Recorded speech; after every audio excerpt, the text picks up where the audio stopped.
in my family. When you have glaucoma, you can't get back that sight that you lost. And so early detection and treatment is vitally, vitally important. Don't miss life's most beautiful moments. Schedule an eye exam today. National Glaucoma Research, a Bright Focus Foundation program, offers free resources and tips for healthy vision. Learn how to protect your sight at stopglaucoma.org.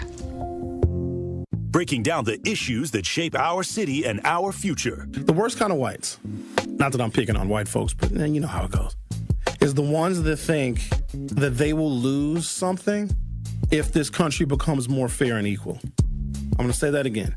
The worst kind of white people are the ones that think that if a black person gets a job and gets an opportunity and they ignore how hard the black person had to work and the racism, the bigotry, and the discrimination, and just how people turn their noses up at smart black people. They hate us. And the black person works really hard and overcomes maybe generational curses of poor health and poverty and all of those things. And we got to deal with the police and the criminal justice system that doesn't often have our backs. And then the black person gets a job, gets an opportunity, and a white person sees that and thinks that they lost.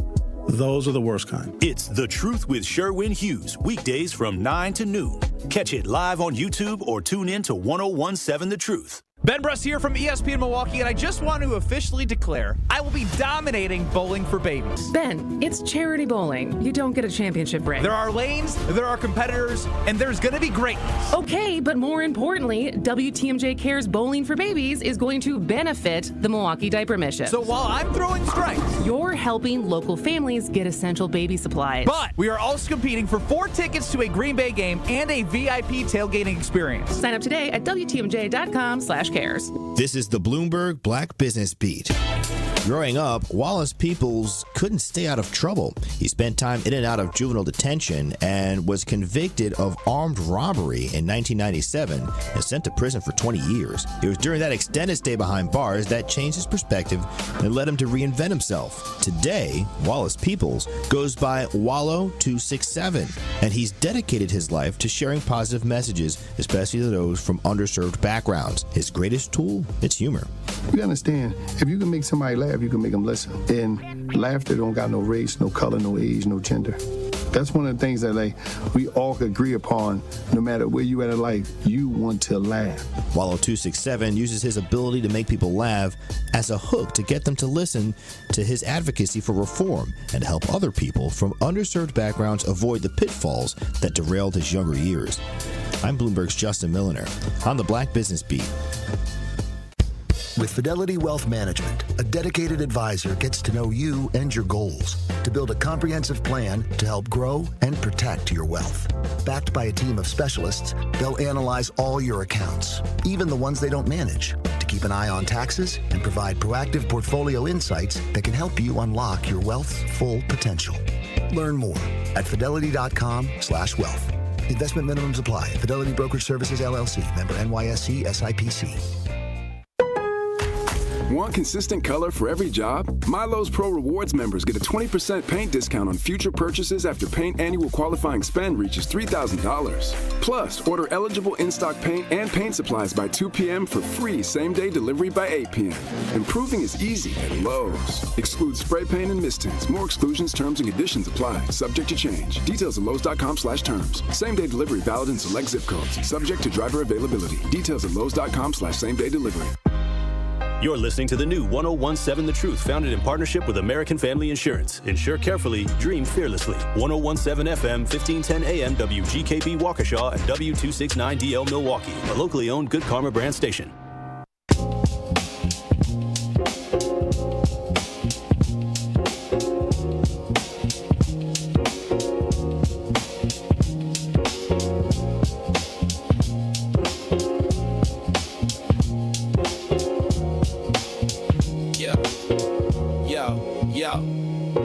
He steps to the mic with a boom, ping, ping.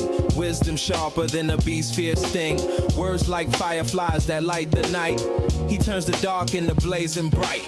Boom, ping, ping, the truth takes wing. Milwaukee's voice, let the city sing. Boom, ping, ping, hear the freedom ring. Sherwin's the king, oh, the airwaves king.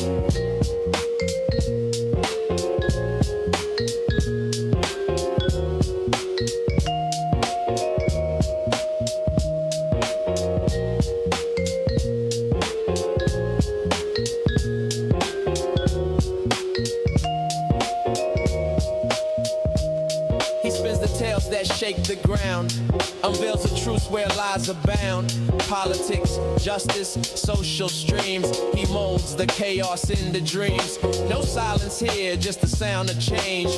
Boom, ping, ping, rearrange. Boom, ping, ping, the truth takes wing. Milwaukee's voice, let the city sing. Boom, ping, ping, hear the freedom ring. Sherwin's the king or the airwaves king. Through the static, through the noise, he amplifies the people's voice. Boom, ping, ping, like a heartbeat's call. He's got the wisdom to break down walls. Yeah.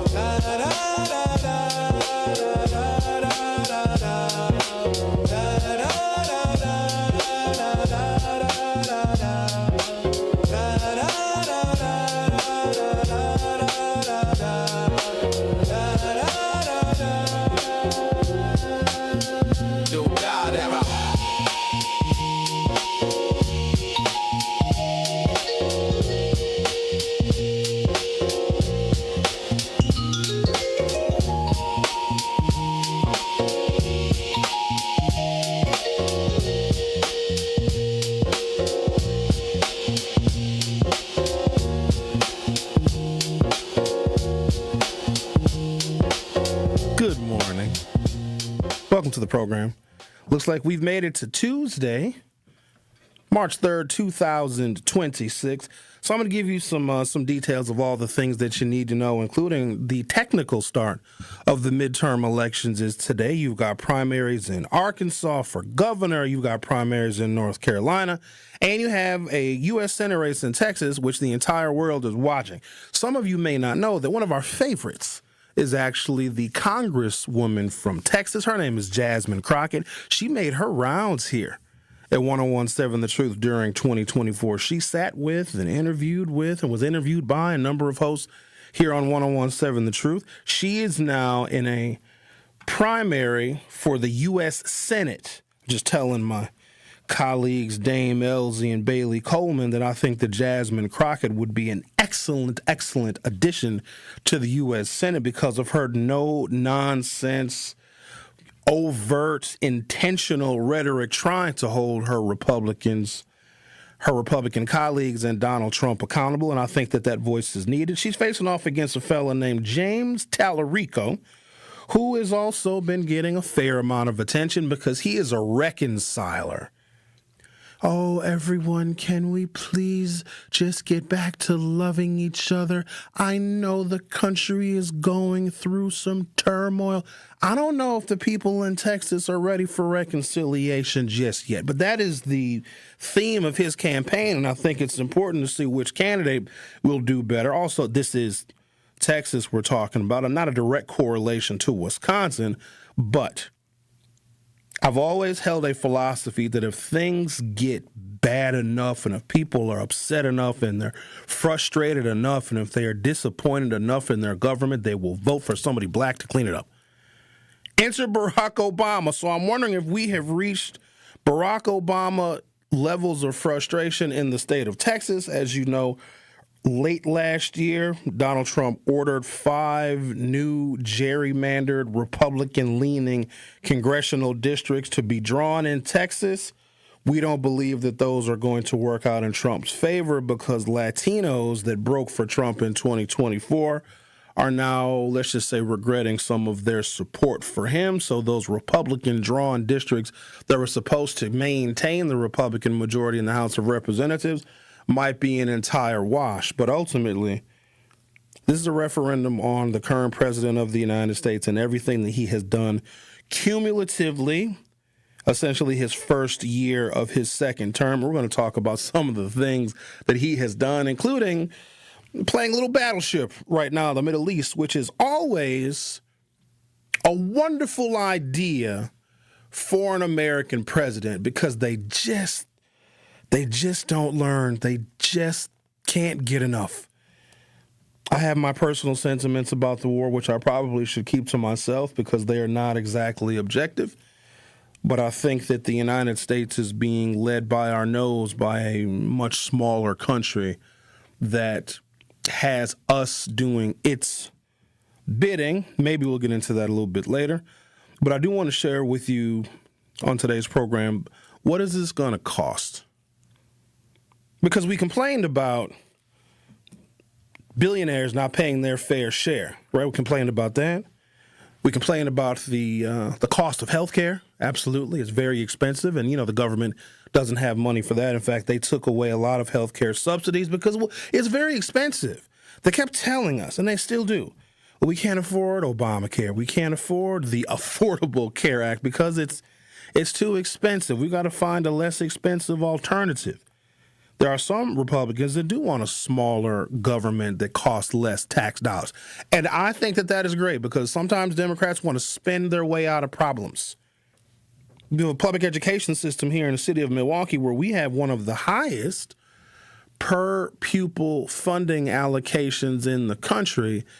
And I don't think there's a consensus that the investment that we make, about $20,000 per child per year, is paying dividends, but yet we continue to ask for more money and more referenda and do more spending, thinking that we can spend our way out of the problem. I don't know if we can do that.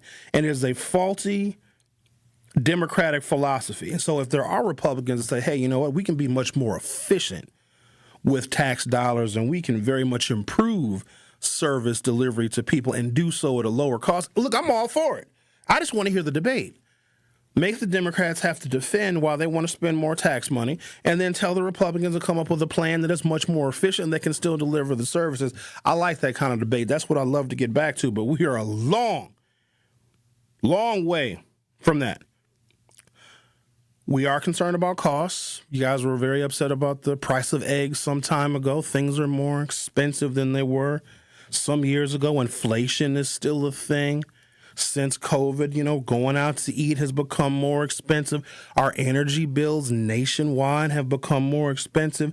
In fact, energy companies have asked for boosts in rates in which they charge us for the natural gas, or depending on the part of the country you're from, the heating oil and the electricities. Combined, they've asked for about a $92 billion increase in what we are paying for energy. Well, that's not good. Especially if wages are essentially staying flat, unemployment is going up. All of the DEI cuts, not just in the federal government in which Donald Trump has purview, but some of those DEI cuts have filtered down into other pieces of the public sector and certainly the private sector, raising unemployment. Unemployment is a problem for the United States because if there are less people working, there's less people spending. That overall hurts the economy. But costs are very important, especially if wages are not going up. Last week we talked about how the city of Milwaukee can act to raise the minimum wage in the city. The state has no bearing on that.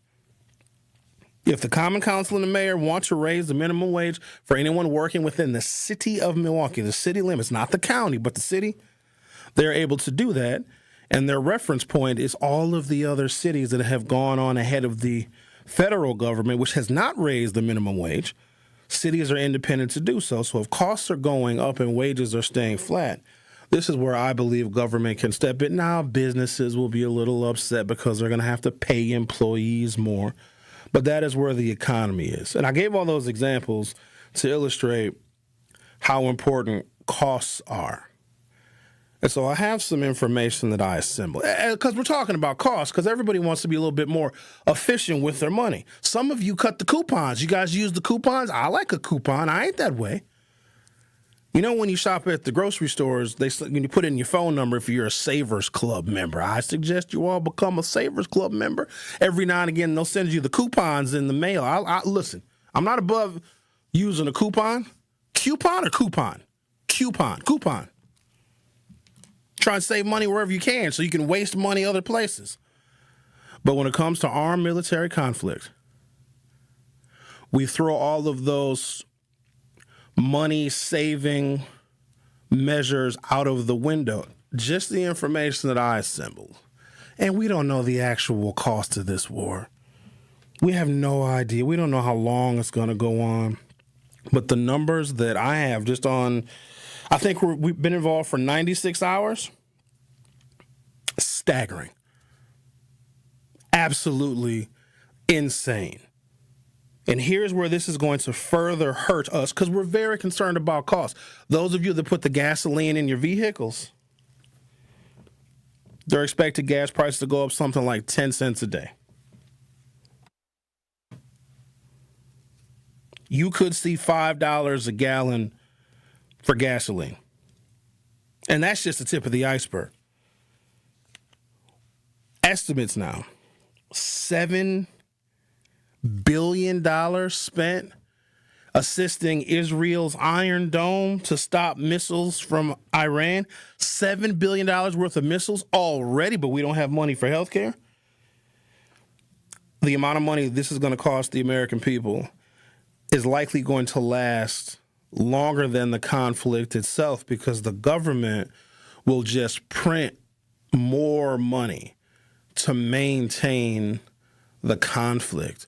And when you print money, I want people to have a thorough understanding of this, because you're going to start to see some things changing economically for you and your family. When the government begins to print money, the value of the dollar goes down. Interest rates were on a downward trajectory, because right now, if you want to get a home loan, you're looking at, 6% interest, that's pretty high. It's as high as it's been in decades. Interest rates are not going to go down if we are printing money, and inflation is going to go up. That same inflation that made so many people be very angry with Joe Biden because inflation was very high. Why was inflation high? Because we printed money when we gave everybody stimulus checks.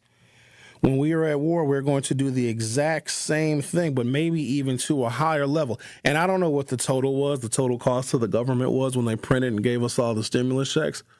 Probably tens of billions of dollars. This war has already cost that. So the inflation that the Republicans railed against and used to get elected is going to come back in spades. So I'm going to take a break, come back.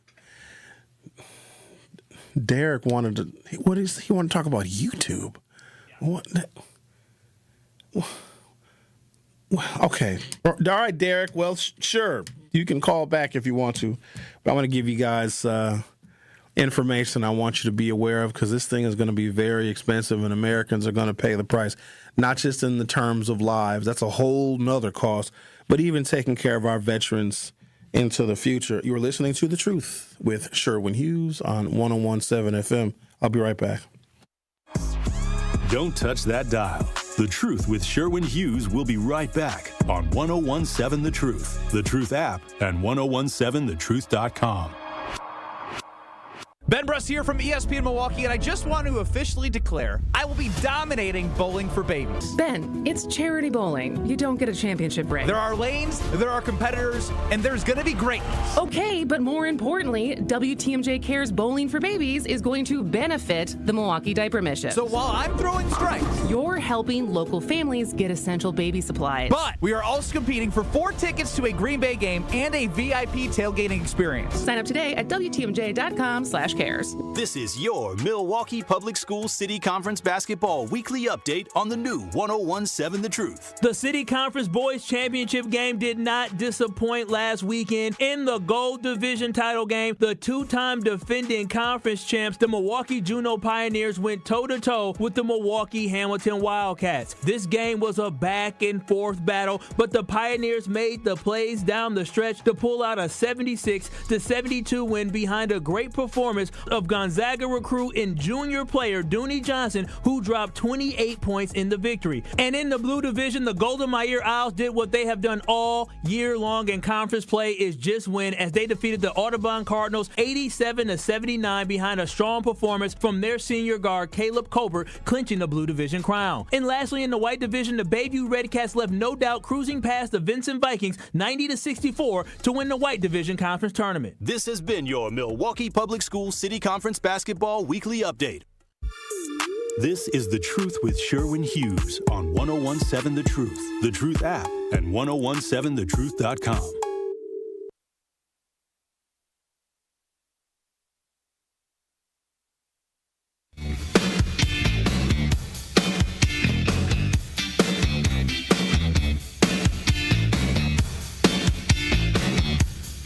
We have a poll on the YouTube because we always want to ask you a question. Should Trump face impeachment? Hold on. I know before you answer, I know you're probably screaming, yeah, he should. It's not going to go anywhere. Should the Democrats, if they get control of the House, which is probably more likely than the Senate, even though the Senate is slightly coming into play, should they impeach him? Because, they impeached him before a couple of times. I forgot for all of the reasons. Oh, he tried to bribe Volodymyr Zelensky because Congress had approved $300 billion to support Ukraine's war with Russia. Trump was running for re-election in 2020. No. Yes. No. Yes. Trump withheld money. That was during Trump's first term. Withheld money that was approved by Congress because Trump wanted dirt on Joe Biden and wanted the Ukrainian government essentially to spy on Joe Biden. And Trump was not going to release money that was approved by Congress until Trump got the information on Joe Biden. He was impeached for that and a whole bunch of other stuff, whatever. But it didn't amount to anything. In fact, it supercharged Trump's revenge tour, knowing that he will not be removed from office. Do we know that, though? When people hear impeachment, do they think that, the president is going to get kicked out of office? Impeachment is a procedure in the House of Representatives where high crimes and misdemeanors are identified. The president did this. This constitutes a violation of this. He violated this federal law. He went against the Constitution here. He defied a court order here. Okay, so the House will vote on that impeachment resolution. That resolution then goes to the upper chamber, which is the U.S. Senate, and they have to vote to convict him, meaning 67 senators have to vote to convict the president. It has never happened in history. It would have happened in 1974, except Richard Nixon opted to resign. His party told him that they had the votes to remove him from office. So instead of facing that embarrassment, Nixon opted to resign, knowing that Donald Trump likely will not be removed from office. Do you think he should face impeachment? Now, I have my sentiments on whether he should or he should not, but it is not going to lead to him being removed from office. That's a very important fact that people need to know, because they think that when they hear impeachment, like, he's gonna be fired.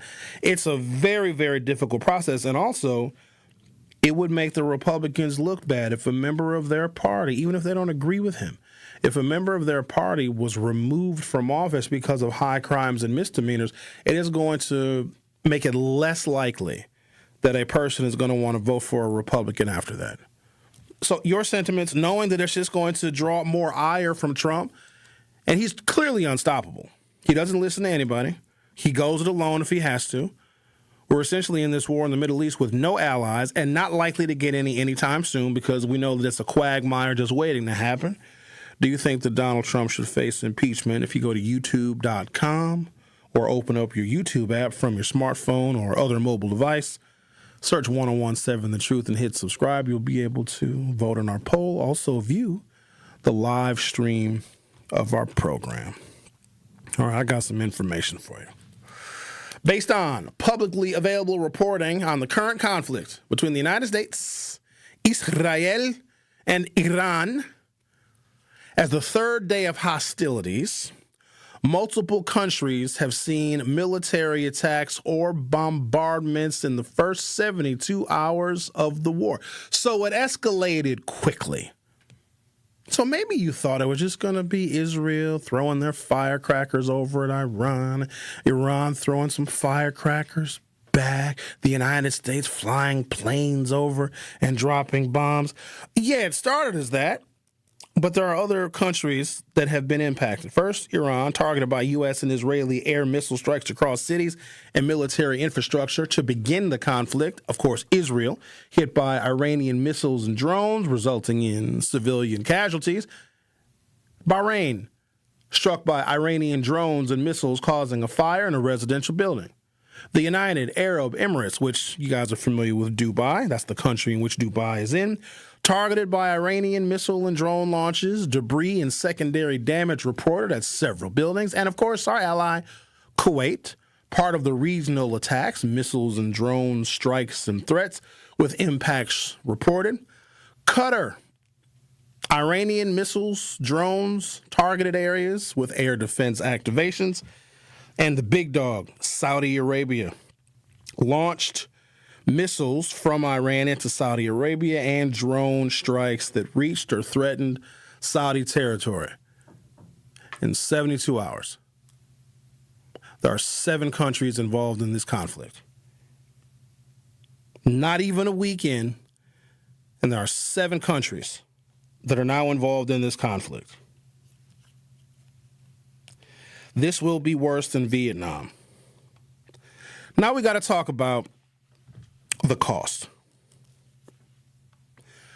We clearly have a lot of money in this country. We often brag about the fact that we are the wealthiest nation on the planet. We probably should stop saying that if we are not investing the money in the American people, because we still have far too many people that are underinsured when we have government health insurance programs.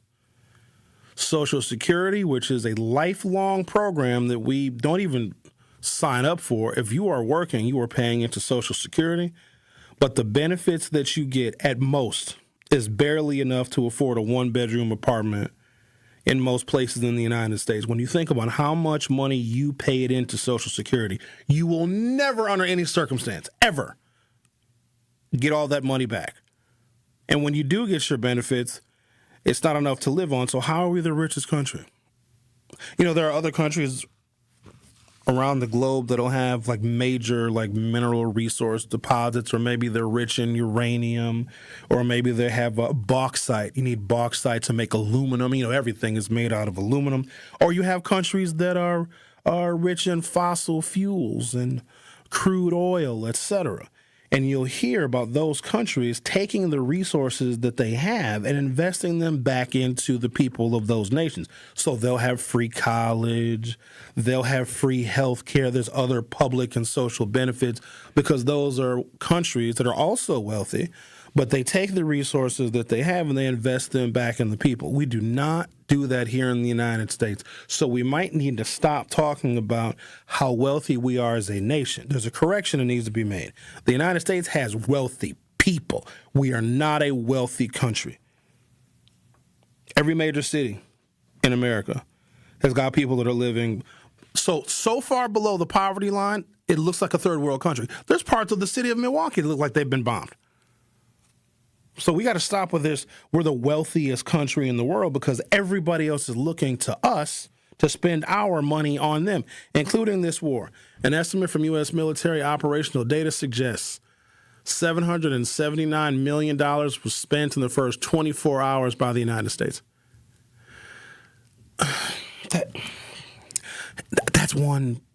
That's a single day. And that estimate is probably nowhere even close, because some of the missions and some of the involvements and some of the weapons that we use very well may be classified. So it'll never be publicly reported, the entire expenditure. This is just what we know. $779 million spent in the first 24 hours of offensive strikes. It includes air strikes, flight hours, carriers, fighter jets, bomber sorties, and drones. The broader possible daily costs. Early analysis by defense budget experts notes that predicting a single daily number is difficult, if not impossible, because costs vary widely with tempo, unit deployments, weapons fired, logistics, and carrier strike group operations. Oh, I'm just getting started here.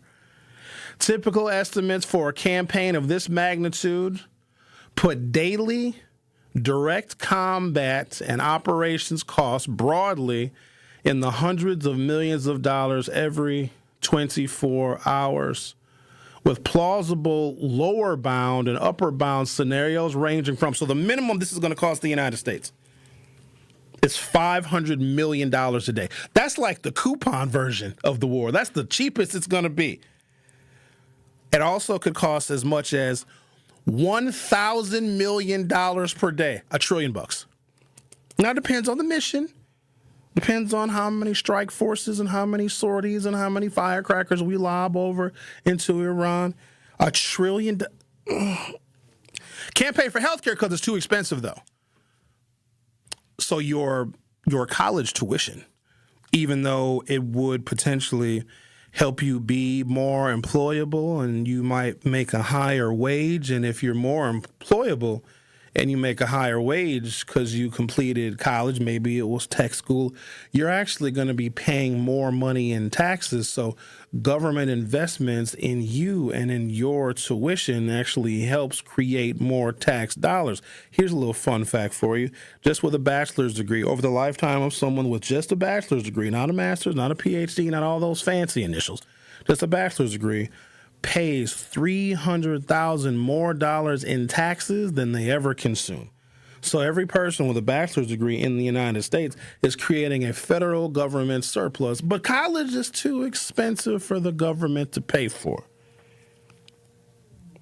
Too expensive to pay for college that will help the employment options for people so they make more money and then ultimately pay more taxes. That's too expensive. We have a military conflict that on some days it might cost $1 trillion, 1,000 stacks of $1 million every 24 hours.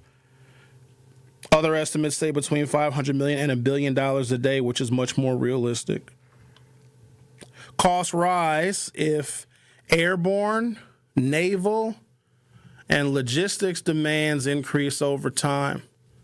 Some budget analysts project that if the broader conflict continues for a week, total U.S. economic and defense costs could scale into the tens of billions of dollars, between $40 and $210 billion a week.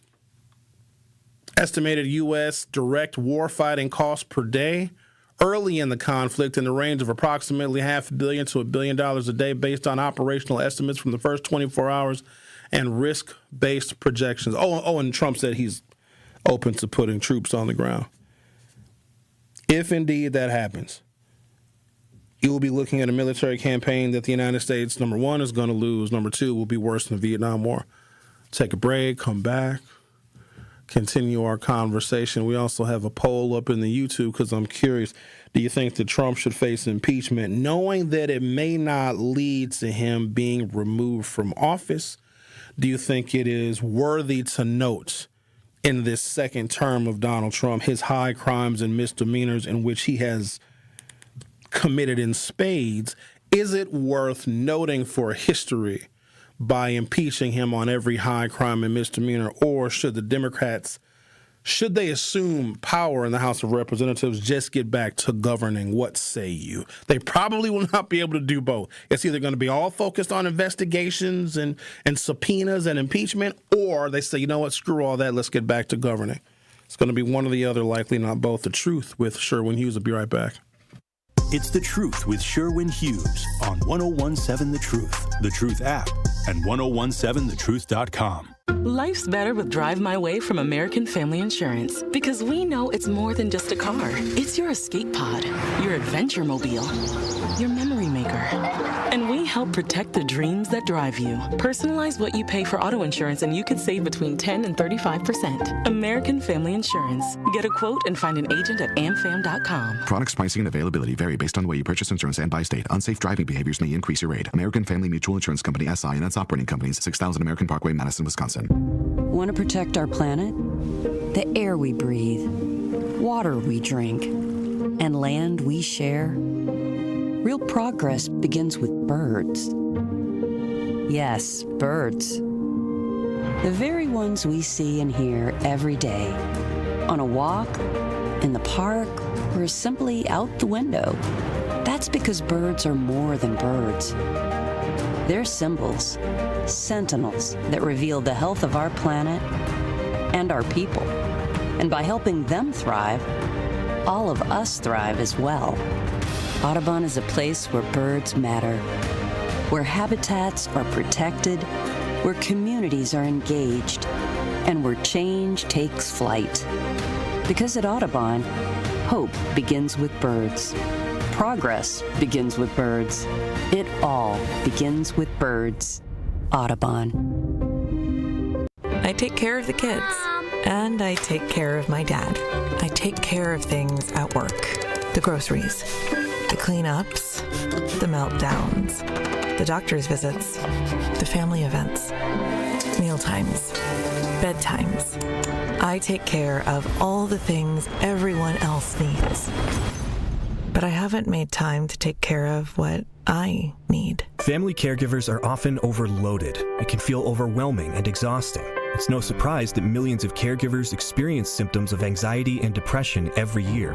But help is available, because there may only be one you, but you don't have to do it alone. Head to mentalhealthcareworks.org. That's mentalhealthcareworks.org to learn how to get the support you deserve, because mental health care works when you make the call. If you're experiencing a mental health crisis or thoughts of suicide, dial 988, a message from the American Psychiatric Association Foundation. This is The Truth with Sherwin Hughes on 1017 The Truth, The Truth app, and 1017thetruth.com. If we were to pay for everyone who is college eligible and or college ready at any age, it will cost between, and we do have cost estimates because there have been legislators that have ran on providing free tuition for public colleges and universities, keeping in mind now, it will create a surplus of tax revenue, or at least on paper it would, because over the lifetime of work for someone with a college degree there, and this number has held steady, about $300,000 more dollars over their lifetime they're contributing in federal and state taxes than they are consuming. So imagine someone who doesn't even have a GED. They're probably going to get all sorts of assistance. They're going to get Section 8. They're going to get rent, other types of rent assistance, energy assistance. They're probably going to get a food subsidy, and depending upon the location and the city, they have a whole bunch of other welfare programs. So those folks, oftentimes, they consume more tax resources than they put in. But then the person with the 4-year degree is going to essentially be subsidizing the people that don't have the education. But if we were to pay for it, it would range between, now the numbers fluctuate as well, depending on those who want to go to college, those who are college ready, those who aren't, between $28 and $75 billion a year. By the end of next week, we would have spent that amount of money on our involvement in this war. Just to put things into perspective. We don't have money to pay for your tuition, which will ultimately benefit the United States of America, because the more educated we are, the more competitive we will be against our foreign adversaries. The more productive our workforce will be. We won't have to look to import workers and won't have to get specialized people from other countries to fill some of these technically specific jobs. We could just do it ourselves if we spent the $28 to potentially $75 billion a year to pay for tuition. But that low number, that $28 billion, we likely will surpass that in spending on this war in 2 weeks. The other one, which we simply cannot afford, and it's ridiculous to even discuss, is health insurance for the people in the United States. Now, that's a huge cost, but ultimately it could lower health care costs. I'm going to use a Medicare for All example, which probably isn't the best one. Really, the Affordable Care Act for all at low cost or no cost is a better example. Now, it would be expensive. It would. It could be as much as $3 trillion a year to pay for health insurance for people in the United States. One of the more expensive days of this current conflict they're in, one day now, a single day, could cost $1 trillion in a day. We can insure the American people for 3 days of the most expensive 24 hours of this war. It's this kind of information that I want voters to be armed with when you are going to town hall meetings and you're going to candidate forums as these midterm elections begin to heat up. We are wasting money on a military conflict in which the United States was not in any kind of direct threat from Iran. We were not. We got talked into it by you-know-who. The man I'm going to call the absolute longest-serving president of the United States. It's not FDR, consequently. It's not. It's Benjamin Netanyahu, I think, is the longest-serving president of the United States because, boy, oh boy, has he been egging on and been directing American presidents for probably the last 40 years. Major U.S. aircraft contribute substantially to daily costs in this military conflict. Fighter and bomber sorties. Oh, they even list the planes. The F-22, the F-35, the F-16, and the A-10. Side note, the A-10 is my favorite. Based on flight hours, maintenance, and mission support from the Department of Defense data, air missions contributed to $271 million on the first 24 hours. Long-range strategic bombers are particularly expensive to operate. For the opening strikes, B-2 missions plausibly accounted for $30 billion of that total. Oh, and then there's fuel, pilot hours, maintenance cycles, planning, refueling, and air support. Oh, the big boats. Here we go. Aircraft carriers and supporting warships incur high daily costs when deployed in combat theaters. So people will be focused on, I don't know, the mission, even though we don't really know what the mission is because you'll never get the truth. If you think you're going to get the truth from this administration, you have not been paying attention.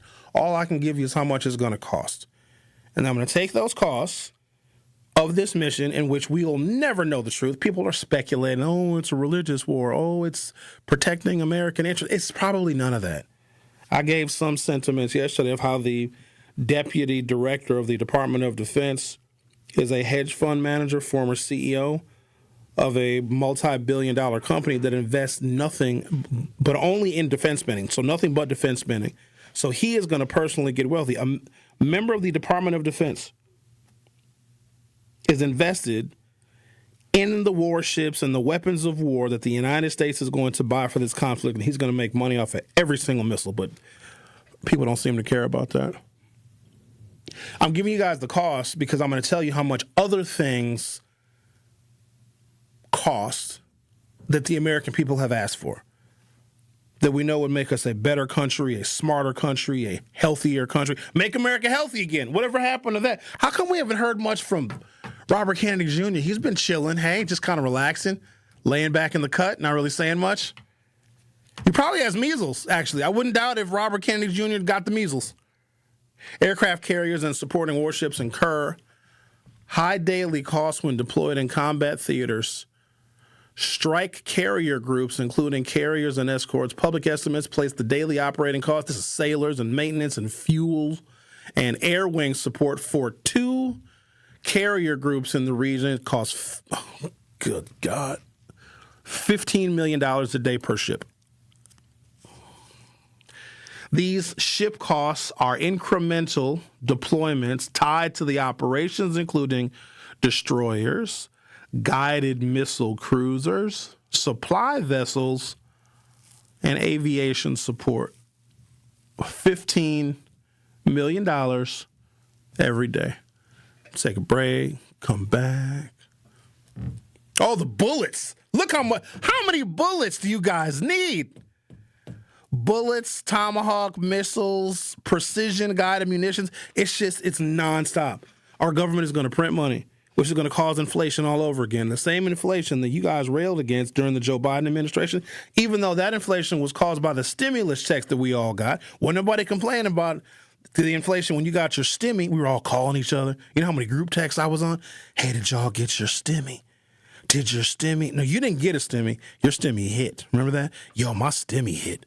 People posted on social media. Nobody cared about inflation then. Then we get all this money. The value of the dollar goes down. Then everybody's very angry. Angry at the person that sent us the checks that made us happy. We're going to get the same inflation, if not worse, with nothing to show for it. The Truth with Sherwin Hughes. We'll be right back. The Truth with Sherwin Hughes returns after this on 1017 The Truth, The Truth app, and 1017thetruth.com.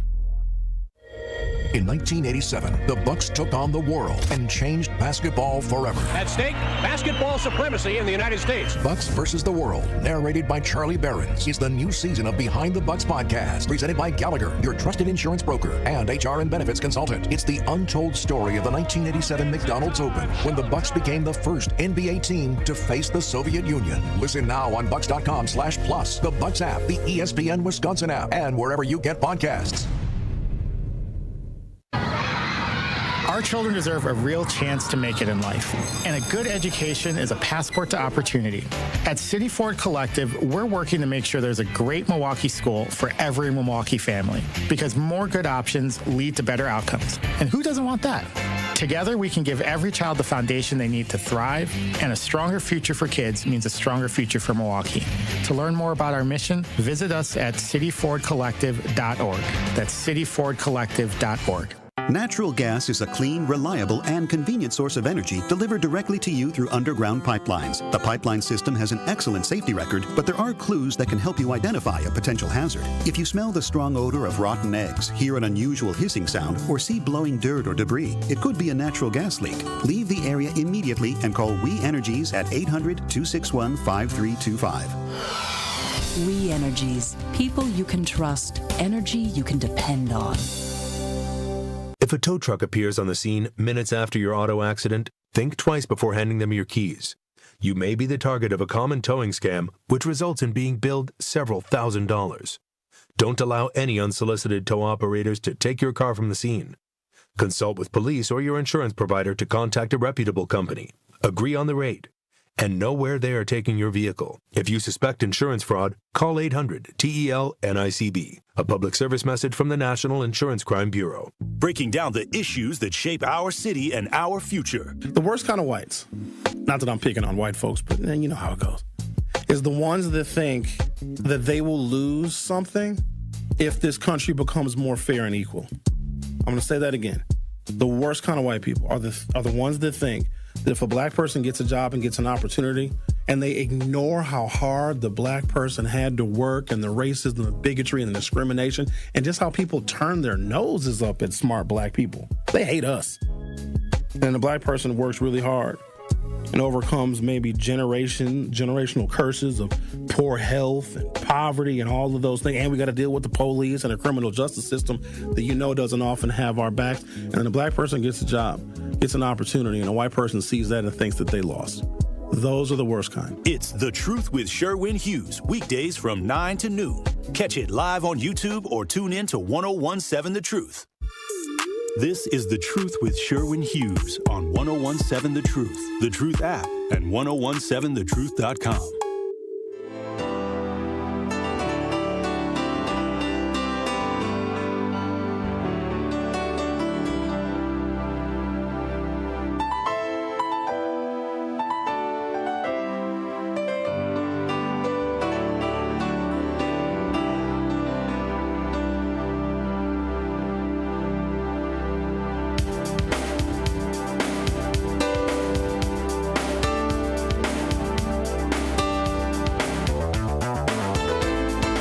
There's also a whole separate set of costs that actually is a different budget line item from the direct Department of Defense, the contracts and the military spending on the munitions and the strike forces and the planes and the fuel and all of the things. There's another cost. So if there were no more wars after September 11th, and there have been, the cost of taking care of veterans, because in 2001, there were still Korean War veterans were still alive. World War II veterans were still alive. I'm not sure. Any conflicts before World War II, we were paying out VA benefits for. But keep in mind, World War II benefits, beneficiaries and veterans, Korean War, Vietnam War, and then the Gulf War, of course, in 1990, and other associated military conflicts. So that's about $2.5 trillion of veterans' benefits, assuming there were no other military conflicts after September 11th. So that's a whole nother separate set of costs, because some of these men and women are going to come back in real bad shape. And we have an obligation to take care of the people in the U.S. military that go and put their lives on the line for American freedom, I suppose. It's just upsetting when American freedom wasn't being threatened. I talk about the news every single day, and I try and make it relevant and relatable, and I try and demystify the things. And if I look really, really hard at everything that is happening overseas and foreign threats, assuming that it's not like trade and sanctions related, because there's probably some other countries that, you know, we buy a lot of our products from other countries. Are they charging Americans more for those products? Yeah, probably. But I don't see that as the kind of threat that endangers lives. I mean, it costs more money. It's a burden, obviously. But as consumers, we also have choice. So it's not an imminent threat. Of all the threats that I could ever identify, and I read as much as I possibly can to make sure I'm on track with what's happening with this country, the biggest threats that I've seen are coming from the United States of America and what we are doing to one another, what Immigration and Customs Enforcement is doing, and we're paying for that too. How we are essentially terminating entire swaths of the Department of Justice dedicated to things like investigating racial discrimination. All that has been gutted and put in other parts of the federal government per Donald Trump's requests and wishes, his harmful executive orders, reducing the amount of money the federal government spends and invests on cancer research, which we know extends and saves lives. Those are threats. The poverty that exists in this country unnecessarily. The low wages that exist in this country unnecessarily. All of the worst threats to our safety, security, and well-being are coming from this country. Yet we are spending untold and unlimited amounts of money outside of this country. And to this extent, I hate to admit it, I gotta admit it though, right is right. The MAGA people want to put America first. Now, they have different priorities of what America first is. But if we spent a fraction of the money that we're going to spend on this military conflict, we've spent several $1 billion already, and this thing ain't even started yet. If we spent a fraction of that investing in the American people, investing in our education system, investing in our infrastructure, with all this money, I'm just going to give you another example that we're familiar with here in the city of Milwaukee and other places as well. We still have lead water pipes. We've known that lead is poisonous since the 1800s. And what is the reason that they gave us? You guys know the reason that they gave us why they can't replace our lead water laterals here in the city of Milwaukee. It costs too much. It costs too much money to do that. To have a bunch of boats floating in the Persian Gulf costs $15 million a day. And that's with the boats not doing anything, just floating. Let me tell you what, you give me $15 million a day and I'll get my ass out there in a rowboat with a BB gun. That's all the defense you need. Ordnance expenditures vary with intensity, but they're a major cost element. Tomahawk cruise missiles, how much do those cost? Be nice if somebody bought me a Tomahawk cruise missile for Christmas, put it in my stocking. In the opening attacks, estimates suggest roughly 200 Tomahawk cruise missiles were fired. Total munitions cost $340 million. $1.7 million per missile? Precision guided munitions and 2,000-pound bombs. These can cost tens of thousands per round. Up to more for larger guided bombs. They don't even give us a cost estimate here. Must be classified. Large-scale use raise the aggregate bill quickly, so there's no dollar amounts. We're not supposed to know how much those cost, apparently. Tomahawk cruise missiles, 200 were fired in the opening attacks of the war at $1.7 million a missile. Imagine that, seeing a missile go up. There's $1.7 million. There's $1.7 million. There's $1.7 million. I think it said it will cost $500 million to replace our lead laterals. So what is that? 250 missiles? And you can have lead-free drinking water in Milwaukee. But no. Lead-free drinking water is way too expensive.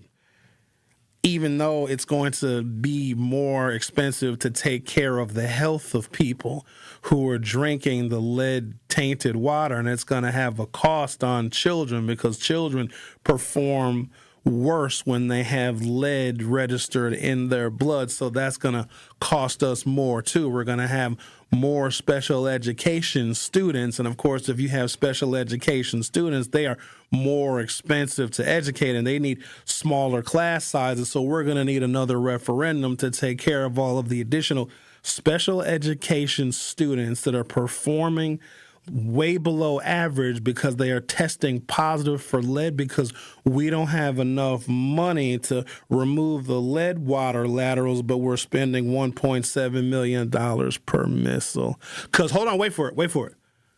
Because Israel told us to.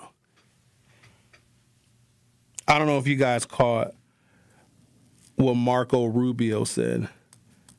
And I'm going to tell you, I'm going to follow this military conflict probably closer than any other, because we have a president who has proven himself inept in every single regard. So I'm going to make sure I keep my finger on the pulse of this war. Marco Rubio said, well, Israel was going to attack Iran. And because Iran was going to get attacked by Israel, Iran probably, maybe, possibly would have attacked the United States in our interest, so we attacked them first. That was the logic. Giving tens of thousands, maybe hundreds of thousands of soldiers PTSD, not to mention the trillions of dollars that we're going to have to spend in veterans benefits for these folks, not to mention $1.7 million per missile, not to mention $15 million per day that our ships are just floating, not to mention the other missions combined with everything else and the intelligence spending and all of the drones. $500 billion every 24 hours. That's a 500 million, not 500 billion. Small correction. U.S. Patriot interceptors, PAC-3 interceptors, run $3 to $4 million each. Those are missiles. Terminal High Altitude Area Defenses, or the THAAD interceptors, are $12 to $15 million each. These systems may be fired repeatedly in sustained missile defense activations, pushing daily defensive costs into the tens or hundreds of millions of dollars, depending upon the volume. Airborne refueling and intelligence, surveillance, reconnaissance, aircraft support, tanker flights, rivet joint, drone operations, and daily fuel maintenance and deployment costs, tens of millions of dollars every 24 hours. The Truth with Sherwin Hughes will be back for hour 2. The Horizon League Conference Tournament has arrived, and it is win or go home. On Wednesday night, the Milwaukee Panthers head to Michigan to take on the Detroit Mercy Titans in the first round of their conference tournament. Panthers with another takeaway. Aguilar with numbers left to right. Stevie Elam steps into a 3 and buries it. Scott Warris has the coverage Wednesday starting at 5:30 p.m. on 101.7 The Truth and the Milwaukee Panthers Sports Network from Learfield. Tip-off happens at 6 o'clock. All your favorite interviews and best moments live in one place. We don't feel the same. And I just told them that if they would just do an interview and let our leaders know, because Tori Lowe, Sherwin Hughes, Elizabeth Brown, 101.7 The Truth is Milwaukee's Black Talk. Download the new 101.7 The Truth app now. Milwaukee Black Talk. 101.7 The Truth. A message from Tia Mori, actress and Fair Celebrity Ambassador. Game day isn't staged, it's lived. It's the shopping, the cooking, the laughter. For families managing food allergy, that same spirit of preparation means everything. Because food allergy isn't a lifestyle. It's a serious, life-threatening disease that can change everything in a moment. But being ready changes the story. It's knowing the signs, having a plan, and carrying epinephrine everywhere life takes you. Epinephrine is the only treatment that can stop a severe food allergy reaction known as anaphylaxis. It works quickly to reverse the symptoms and can save lives. As families and friends gather for the big game, we see what community looks like. It's one built on awareness, care, and love in action. Because readiness doesn't take away the risk. It brings back the joy. When you're ready to act, you're ready to live. Visit foodallergy.org/ready to act to learn more. Hey there, Jane Lynch here. You want to hear something funny? Too bad. You want to hear something uplifting that will inspire you? Good. Because today, I want to talk to you about direct relief. a humanitarian organization that does seriously good work when it counts. Fires, hurricanes, earthquakes. When disaster strikes, Direct Relief immediately shows up with medicines, medical supplies, and everything doctors and nurses need to save lives. Let's ship her out! Every day across the United States and around the world, they're making an enormous difference. If someone needs help, Direct Relief helps. No politics, no red tape. Hey, what you doing over there? Oh, I'm packing insulin for kids with diabetes. See, every box here is literally a lifeline for someone in critical need. So check them out at directrelief.org and donate if you can. You might just bring a smile to someone's face. You're listening to the new 101.7 The Truth, founded in partnership with Associated Bank. Your money works here. 101.7 FM, 1510 AM, WGKB Waukesha, and W269DL Milwaukee. A locally owned Good Karma brand station. This is The Truth with Sherwin Hughes on 101.7 The Truth, The Truth app, and 1017thetruth.com.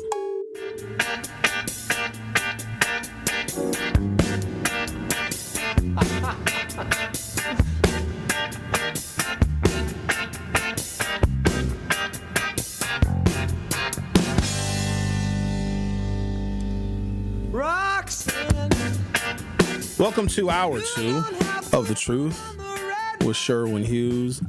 I maybe got through half of the list of the military expenditures for this campaign that the United States is currently involved in. And I want to make sure that people are familiar with those numbers because we're going to run out of money. So the federal defense budget was probably $1 trillion, 1.2 trillion dollars, give or take. We're going to blow through that. So what we had budgeted, for incidentals, in case, you got to fund the military. You got to make sure all the branches have all of the money that they need. You got to make sure all the troops are getting their paychecks. And you got to maintain our military fleet, and you got to maintain our nuclear arsenal. So there's already a whole bunch of expenditures. And then you have a little bit of a cushion in case we have to spend some money helping out an ally or if America gets attacked, right? There's always money for incidentals. But the amount of money that we have budgeted for an entire year of defense spending is going to be blown through probably in 3 or 4 months. And the federal government is going to run out of money. And they're eventually going to have to print it. Now, this puts the Democrats in a real bad spot. So we're super duper screwed. And if you think you can vote your way out of this, you can't. You can only vote your way into it. Kamala told you that. Damn, Kamala. Job, man, I wish you... Okay, well... So the Democrats are likely going to get frustrated. I think they will have the majority in the House. Hakeem Jeffries will be the Speaker. He will essentially be able to control the legislative agenda for the nation. The Speaker of the House has more power than the President of the U.S. Senate or the leader in the Senate. Slightly more power. They're going to get frustrated that Donald Trump didn't seek approval from Congress, and that's legitimate because only Congress can declare war. And then the president, the administration, and Pete Hegseth, they're going to go to Capitol Hill, and they're going to say to the Democrats now, who are very angry and very upset, who also will be carrying out, and throwing subpoenas all over the place to try and impeach Donald Trump for God knows what, everything under the sun. So all that's going to be happening. And then Pete Hegseth is going to go to Capitol Hill and say, yeah, we need another $900 billion for the war against Iran.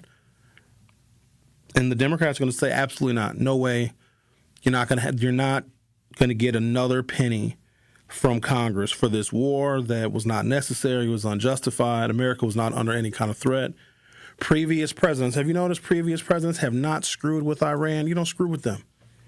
You want to screw with other countries? Go to Panama. Go to an easy win country. Do a little covert war somewhere in Africa. You want an easy win. Not Iran. You don't mess with them. And many presidents have been asked by Benjamin Netanyahu, because he wants us to spend your money, so his country doesn't have to. And every president, including George W. Bush, who loved war. George W. Bush loved war very much. He loved war as much as Christmas. And even he didn't screw with Iran. Iraq? Absolutely. And look what that turned out to be. So Congress is going to say, no, the Democrats, you're not going to get any more money. Then the narrative is going to turn. These Democrats don't support the troops. They don't support America. They are leaving our troops in the Middle East to die because they won't approve more funding for their body armor or their Humvees or their bullets or their Tomahawk missiles. Democrats, by not authorizing and approving more money for our troops, are going to leave them to die. The Democrats are screwed either way. They're going to have to continue to approve spending for this forever. Because it's not just what we're spending on the conflict. First of all, there's no objectives. And then there's the veterans' benefits, which we'll have to pay out forever as well. Let's talk to Miss Nikki. You're on 101.7 The Truth. How are you? Hi, Sherwin, and good morning, and thank you so much for taking my call. And I really appreciate you breaking down how expensive this war is going to be. And I have to agree. I think we're going to be double screwed to the second power because this is the first time that I really honestly decided to educate myself on world issues and in war since college, right? And what's causing me to do this is because of the individuals who are currently leading our nation, how underqualified they are when it comes to the military. So right before we went into war with Iran, I'm looking at like the FBI and their setup, and we saw the director of the FBI chugging beers, and I questioned their ability to be able to keep us safe here on the U.S. soil. And then I took a deeper dive, and what I learned is that there's a special unit within the FBI called the CI-12, which is the Central Intelligence Unit. And their whole primary goal is to kind of watch like things that's happened with Iran and keeping us, here safe on U.S. soil and reducing the amount of casualties. But didn't the FBI director just fire half of them? Yep. Right before we went into the war. So what scares me, right, is the ability for, we can't rest in our laurels because I'm really afraid now because of the casualties that we may experience, which everybody's speaking about is going to happen here in U.S. soil because who can keep us safe when those individuals who were responsible for, the intelligence and watching everything and ensuring that we can live our lives have now been fired. So on top of us spending money, trillions of dollars on this, there's another question about our safety just being here on U.S. soil. So I just wanted to mention that because when I read that scared me even more. Thank you, Miss Nikki, for giving us something else to be angry about. You're welcome. All right. Have a good day. Yeah, this is going to be the gift that keeps on giving. I want to talk about there's some midterm elections taking place today. There's some primaries in all southern states. I'm very curious because these are deep red states. Well, save for North Carolina. North Carolina can be purple when it wants to be. How Democrats perform, especially in places and spaces where Republicans have traditionally been strong, may indicate how far this administration may need to go, including and leading up to federalizing the elections or cheating because nobody is stopping the administration from doing illegal things. Trump signed a law requiring all of the Epstein files to be released unredacted, and it just isn't going to happen. And no one can make him do it. So if you think that we're going to have fair elections come November, if they see the writing on the wall that Republicans are going to lose everywhere because Trump doesn't want to face impeachment, not to mention whatever his agenda is for the rest of his term, and nobody knows what it is. It's whatever he feels like doing that day. It's going to get stalled because the Democrats are not going to vote for any of his ideas and his proposals. Just like now, with Mike Johnson being a speaker, I'm sure there are Democrats somewhere that have come up with really good legislative ideas. Maybe it was to invest in health care or maintain our health care subsidies, or maybe it's to continue to improve and build our infrastructure, which we know is still crumbling. Maybe a Democrat did have a good idea somewhere in Congress. It would not see the light of day because Mike Johnson does not work with Democrats, even if the idea is good. This is how bad it is. Typically, you would have let's say the Democrats came up with what's something easy. Removing all of the lead water laterals in the country because we don't want people drinking poison water. That's because that impacts blue districts, red districts, northern states, southern states, whatever. We use a lot of lead. in infrastructure. And let's say a Democrat came up with an idea and a plan to invest in infrastructure, to give money and give grants to states. States would replace their lead infrastructure and the federal government would reimburse them. And maybe that costs $25 billion, which is 3 days of this war, basically. And a Democrat comes up with the idea and the funding mechanisms and how we would give the money to the departments of health in all 50 states, because that's what the federal government does. It's a large funding mechanism so that states can fix and solve their problems, because the federal government has the largest pot of money because of the number of people and individuals paying federal taxes. That's basically how it works. And Congress then decides, when they say that Congress has the purse, they decide how to spend federal tax dollars. They give a lot of it to the states so the states can just fix stuff, and the states can have elections, and the states can have roads and bridges and airports, whatever. That's how it works. So let's say a Democrat comes up with an idea to improve our infrastructure, which was a whole Joe Biden thing, because improving infrastructure also puts people to work. Those are union jobs. They usually pay prevailing wages. They pay pretty good. A lot of those union jobs have good benefits, right? And we're doing something that is for the betterment and the health and safety of the country, removing the lead water laterals that exist probably in all 50 states, all right? How it used to work, so even though the Democrats and Republicans, they don't see eye to eye because their agendas are very different, and they're appealing to very different people sometimes when they're running in their elections. So the Democrats come up with a great idea, an infrastructure idea to remove the lead water laterals. A Democrat would share the idea. A Republican legislator, let's say the Republicans have control of Congress, they would just steal the Democrats' idea. So remember, a Democrat comes up with a proposal, but because the Democrats are in the minority, this happens all the time. Or it could be a Republican that comes up with a really good idea, but the Republicans are in the minority. The Democrats would then just steal that Republican idea. Now, it's disrespectful, it's probably immoral, but it's the same idea. But the party in power is the one that would get credit for it.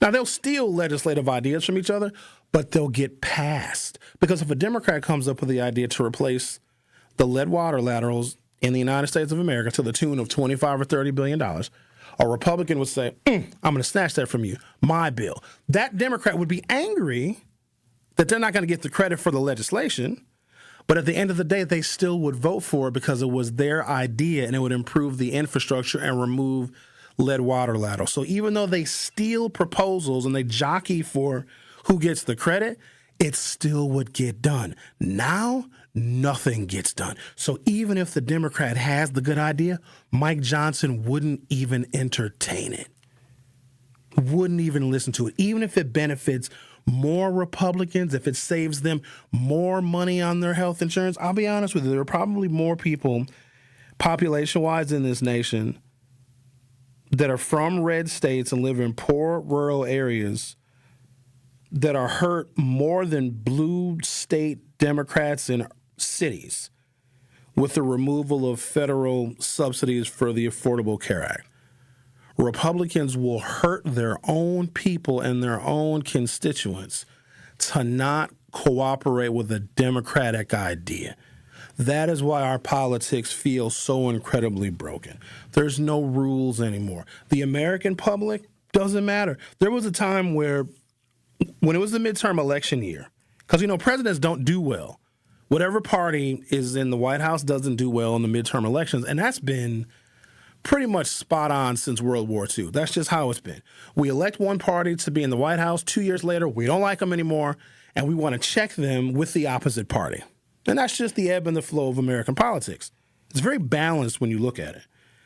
And so if a president was doing poorly, if their approval ratings were low in a midterm year, they would start moving more back toward the middle. Then that president would say, hey, you know what? Let's take that Democratic idea of replacing all the lead water laterals. Let's work with the Democrats. Let's show some bipartisanship. And what that will do is it'll kind of ease the burden that the president and his party will face in the midterm elections because public sentiment turns away from the party that's in the White House. Trump doesn't care. That is the scariest part about this. One of the most significant things about this version of MAGA, whatever it is, they wanted money to be spent here in America. They didn't want any more involvement in foreign affairs and foreign wars. And you know who championed that America First agenda was Marjorie Taylor Greene. as conservative as she was and as Trump-loving as she used to be, she did not want American involvement in foreign wars, and Donald Trump ran on that, and his MAGA coalition stayed firm. That and immigration, his coalition stayed firm because a lot of folks in that MAGA coalition do not want American money going to foreign countries. Period, point blank, hands down, because there are southern red states that voted for Donald Trump because they are suffering. They still think that he's going to help them, he's going to save them. He's not. But he even ran on, I'm going to end all the wars. No more wars. I'm going to end them all. No more wars. They wanted money spent here. We were going to be an isolationist country. We don't care what's going on over there. Europe, we don't care. Ukraine, we don't care. We've given you too much money already. You're not going to get any more money from us. Israel, screw you. You're not going to get any more money from us. We're going to spend our money here on the American people. America first. Donald Trump spit in the face of the people that elected him. That frightens me because he's not worried about, not just is he not worried about his low approval ratings, because he's underwater in every single measurable category of a president's job. He is not better than 50% anywhere. In fact, he's hovering around 30% approval. To put that into a more digestible term, you can't win any election, nor can your party, if the president has 30% approval. Because if you get 30% of the vote, that means the other party got 70%. His party is looking to lose just about everywhere. And it used to be if Trump won a congressional district by like 4 or 5 points, come a midterm, that's now a competitive district. Something within 3 or 4 points. If Trump won, 53 to 47 or 52 to 48 in a particular congressional district, those could potentially be in play for Democrats. Now it's districts that Trump won by 10 points. By 15 points are now competitive for Democrats. If you do that math, potentially, now it's not going to go this way because I think there's going to be some malfeasance and some cheating. Democrats might have 300 seats of the 435 in the House of Representatives. He does not care about his own coalition. He does not care about MAGA. He doesn't care about America first. He doesn't care about his approval ratings. And he's starting wars when he said he was going to end them. That leads me to believe that something is going to happen to where he's going to still have a Republican majority in the House of Representatives. I'm going to take a break, come back, talk about the midterm elections, which are actually starting today. You have 3 states having their primaries, and I suggest we all pay attention because this could be some indication of what's to come in November. The Truth with Sherwin Hughes on 101.7 FM. We'll be right back. The Truth with Sherwin Hughes returns after this on 101.7 The Truth app, and 1017thetruth.com. Thank you, Milwaukee. Because of you, the second annual Truth Community Awards was an unforgettable celebration of the leaders, changemakers, and heroes who make our city shine. A special thank you to our incredible partners, Milwaukee College Prep, the Milwaukee Bucks Foundation, Gruber Law Offices, Steinhoffels, Cousins Subs, and 3rd Street Market Hall. And thank you to our presenting sponsor, Potawatomi Casino Hotel. Together, we're celebrating community, culture, and impact. We'll see you next year at the Truth Community Awards. This is your Milwaukee Public Schools City Conference Basketball Weekly Update on the new 101.7 The Truth. The City Conference Boys Championship game did not disappoint last weekend. In the Gold Division title game, the 2-time defending conference champs, the Milwaukee Juneau Pioneers, went toe-to-toe with the Milwaukee Hamilton Wildcats. This game was a back-and-forth battle, but the Pioneers made the plays down the stretch to pull out a 76-72 win behind a great performance of Gonzaga recruit and junior player Dooney Johnson, who dropped 28 points in the victory. And in the Blue Division, the Golden Meyer Owls did what they have done all year long in conference play, is just win, as they defeated the Audubon Cardinals 87-79 behind a strong performance from their senior guard Caleb Colbert, clinching the Blue Division crown. And lastly, in the White Division, the Bayview Redcats left no doubt cruising past the Vincent Vikings 90-64 to win the White Division Conference Tournament. This has been your Milwaukee Public Schools City Conference Basketball Weekly Update.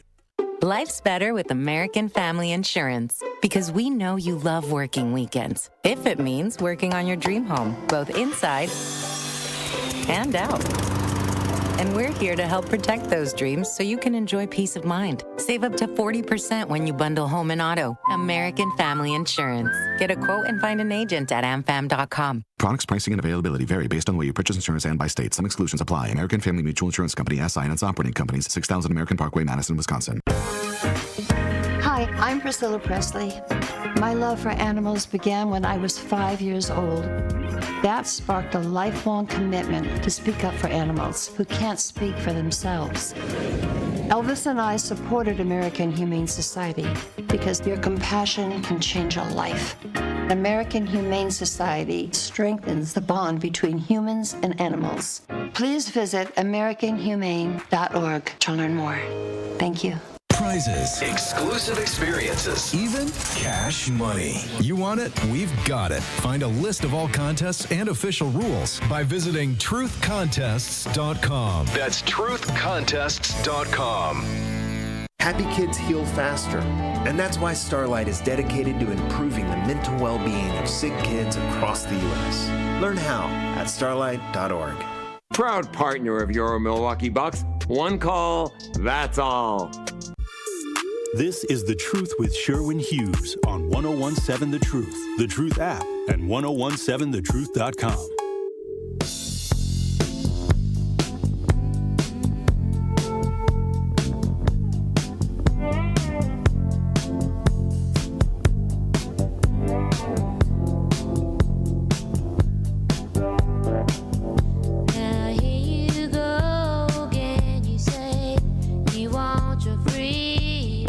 There's just more troubling information every 10 minutes, it seems like. His name is Madhu Gatmukala. Clearly an Indian fella. He was the cyber security czar for the Department of Homeland Security. Madhu Gatmukala, who had never run a cybersecurity agent ever in his life, but he did work for Department of Homeland Security Director Kristi Noem when she was governor of, where was she governor? One of the Dakotas. I don't even know why we have two Dakotas, South Dakota. Thank you, Andrew. We don't need two Dakotas. We don't need two Virginias.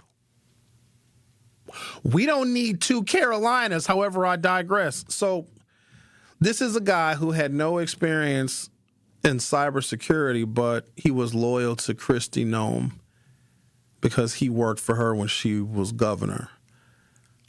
Apparently, this guy tried to have a Department of Homeland Security employee fired because they gave the middle finger to his Tesla Cybertruck that he left parked in a charging station for days at a time. And so he used his cameras on his Cybertruck to determine who that employee was and tried to get him fired.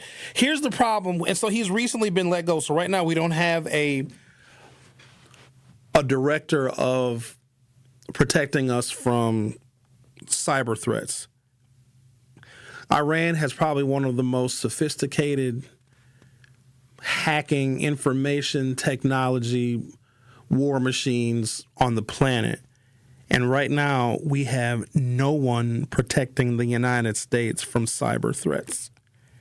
Because Kristi Noem, the reason why she didn't fire this guy, and I guess he had shown his ineptitude very early on because she thought it would make her look bad if she hired somebody that worked for her as governor in South Dakota. And then he turned out to not know anything about national and international intelligence and protecting the American people from cyber threats. They found that out early, but she didn't want to fire him because she was already getting a bunch of bad press because of how her immigration orders were being executed. So they kept this guy on. Well, they finally fired him. But here's what's crazy. They fired him on the heels of us going to war with a nation that is known for implementing a kind of cyber warfare that is some of the most potent in the entire world. So we're vulnerable. Yet another place. All right, so we got some midterm elections that are coming up. 3 states are kicking off the 2026 midterm elections today. with primaries that will shape the battle for control of the House and the Senate, while simmering fights for control of each party could boil over as voters decide whether to discard long-term incumbents. As Texas, Arkansas, and North Carolina vote today, the highest profile race features longtime Republican Senator John Cornyn, who is in the fight of his political life against State Attorney General Ken Paxton and Representative Wesley Hunt in Texas. Both are challenging Cornyn from his right flank in a primary that has cost almost $100 million in advertising. It should be noted that, let me make sure I get the names right, Representative Wesley Hunt, who is challenging long-term Texas Senator John Cornyn for his senator seat. Let me make sure. Yep, Wesley Hunt is a black guy. Black Republican.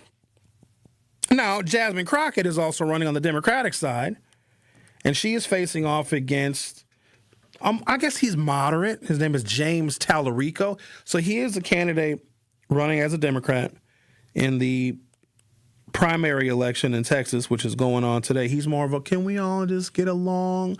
All of this division, like that's his whole campaign shtick. He wants to be a great reconciler.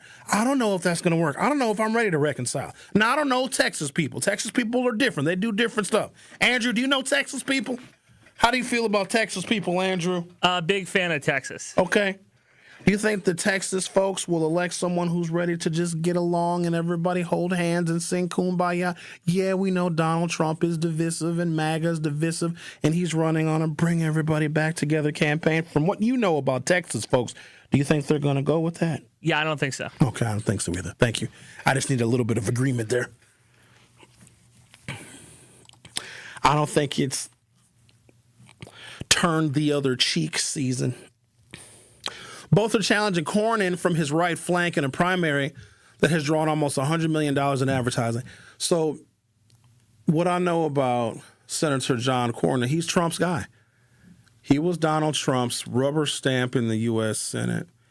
And the two people that are challenging him in Texas on the Republican side are Ken Paxton and African-American Republican Wesley Hunt, that are running even more conservative than John Cornyn is, and John Cornyn was Donald Trump's rubber stamp in the Senate.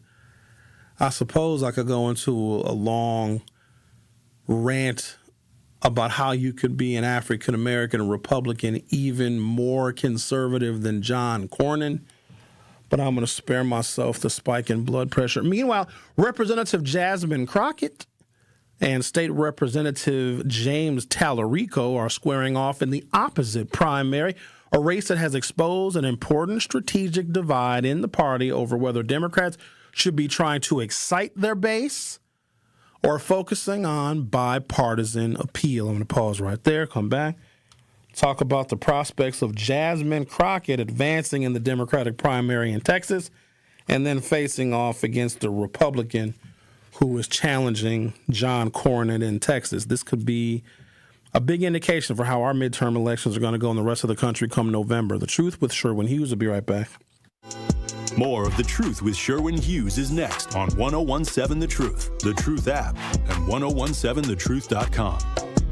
What's up, everybody? March 27th, go get your tickets. It's going to be amazing. It's going to be me, Finesse After the Kumpo, my co-host, Tony C, and Nature Boy. Woo! Ric Flair. It's going to be nice. It's going to be dope. You guys are going to love it. It's going to be an experience, and we're going to have a lot of fun. It's basically a party/podcast. Yeah, we're throwing a party at the Riverside, March 27th, TALiveshow.com. Who's the guest again? Can I get a woo? Woo! With Ric Flair. Can't wait. See you guys. I love the exercise classes here at the Senior Center. Me too. I'm trying to eat healthier too, but it's expensive these days. I know, and that's why I use benefitscheckup.org. I learned I can get help paying for groceries. Benefitscheckup.org? Yes, benefitscheckup.org is a free service from the National Council on Aging. For free? I'm going to benefitscheckup.org today. 70 million people in the U.S. have learning and thinking differences, like ADHD and dyslexia. Each has their own story. This is ours. At first, I thought it was just a phase. Then schoolwork became a struggle. Emotions got bigger, and my kids started falling behind. I felt alone, like I was lost in the dark trying to find answers. Then I learned about Understood.org, a nonprofit empowering parents and kids like us. It was like we had a light to show us the path ahead. Whenever new challenges came up, their guidance helped us figure out our next step. We still have tough days, but now we have direction. And I have the tools and resources I need to help my child thrive. No matter where you are on the path, Understood can help you keep moving forward. Visit understood.org/yourpath today. We asked parents who adopted teens to share their journey. There are many times I thought, I can't do this. I mean, what parent isn't worried about? What am I not doing right? What am I not doing enough? And then I realized, wait, that's being a parent.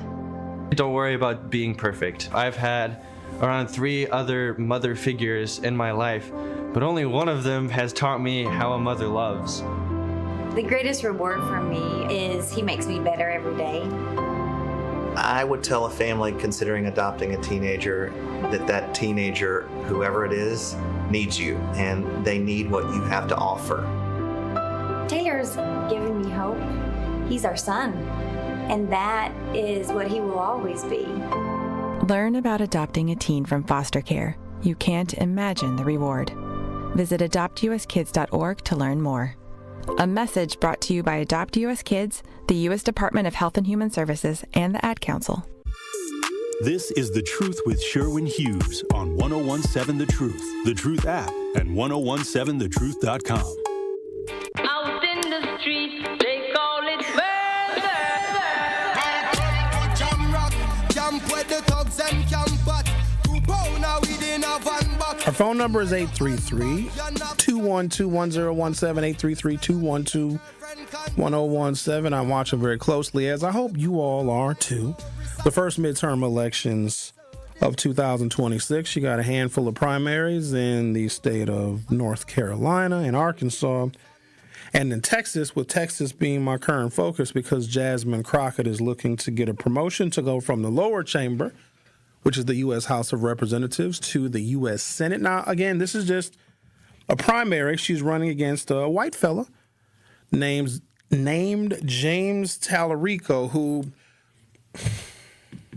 I want to be nice to this guy, but I think he is living in a fantasy world, and he wants voters in the state of Texas to join him in that fantasy. He believes that, and I'm going to quote him, the closest thing we have to the kingdom of heaven is our multiracial, multicultural democracy. So he is running a campaign in this era of Trump 2.0 where he wants to bring everybody together. And I think that that's a lovely sentiment. But we have seen time and time again that multiracial, multicultural democracy is a figment of people's imagination. Because when we had an opportunity to maintain it, because the coalition that elected Barack Obama was very diverse. I don't know if we've had as diverse a coalition since then. Division has won elections. And we don't want that, though, because it makes everything more difficult because we have to see other Americans or people who would potentially be Americans. We have to see them as a threat or see them as an enemy. And it's a really awful thing. But it's also the reality of where we are.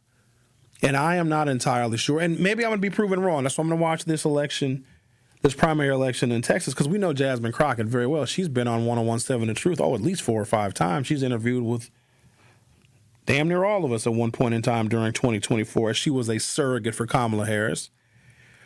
And you know the kind of campaign she's running. She is sticking it to MAGA, sticking it to the Republicans, calling out their divisions, calling out their racism. But she is not necessarily saying that her campaign is going to be bringing everyone together. It's bringing together the people who have been aggrieved by Donald Trump, not preaching this, we're a multiracial, multicultural. She's not talking the language of reconciliation. But her opponent is, and we are all wondering, which one is going to work, especially in a state like Texas. James Tallarico was fond of the saying that, quote, "The closest thing we have to the kingdom of heaven is a multiracial, multicultural democracy, but Texas's battle royale of a Democratic Senate primary feels far from heaven." Tallarico, a white state representative, is facing off with Jasmine Crockett, who is, of course, black, in a contested race that's turned increasingly bitter. It has ignited a fierce intra-party debate with racial overtones about what type of candidate Democrats need to nominate to win in tough places as they look to rebuild the racially diverse coalition that President Donald Trump shattered with his 2024 victory. I'm going to be looking at, obviously, the exit polls of this race because there are some Republicans, I don't know how many, but they're frustrated with Trump. They don't like the immigration stuff. They probably didn't like some of the stuff they saw in Minneapolis where you had people being killed. They probably don't like the fact that Donald Trump has essentially ignored the economy. They're probably not very happy with the fact that he ran on an America First agenda and he was going to get us out of wars and no more foreign wars and no more spending money on foreign wars. And now he has us involved in a foreign war. And I'm curious about these Republicans who are disappointed in how Donald Trump has executed the first year of his first term. And some of them will vote for a Democrat. They will. We're showing and seeing increasing evidence of disaffected MAGA people and Republicans, or maybe moderate Republicans who have turned independent, who feel like the Republican Party has left them. They didn't leave it. The Republican Party left them. That would absolutely consider voting for a Democrat, but will they vote for a black one? Especially in a state like Texas.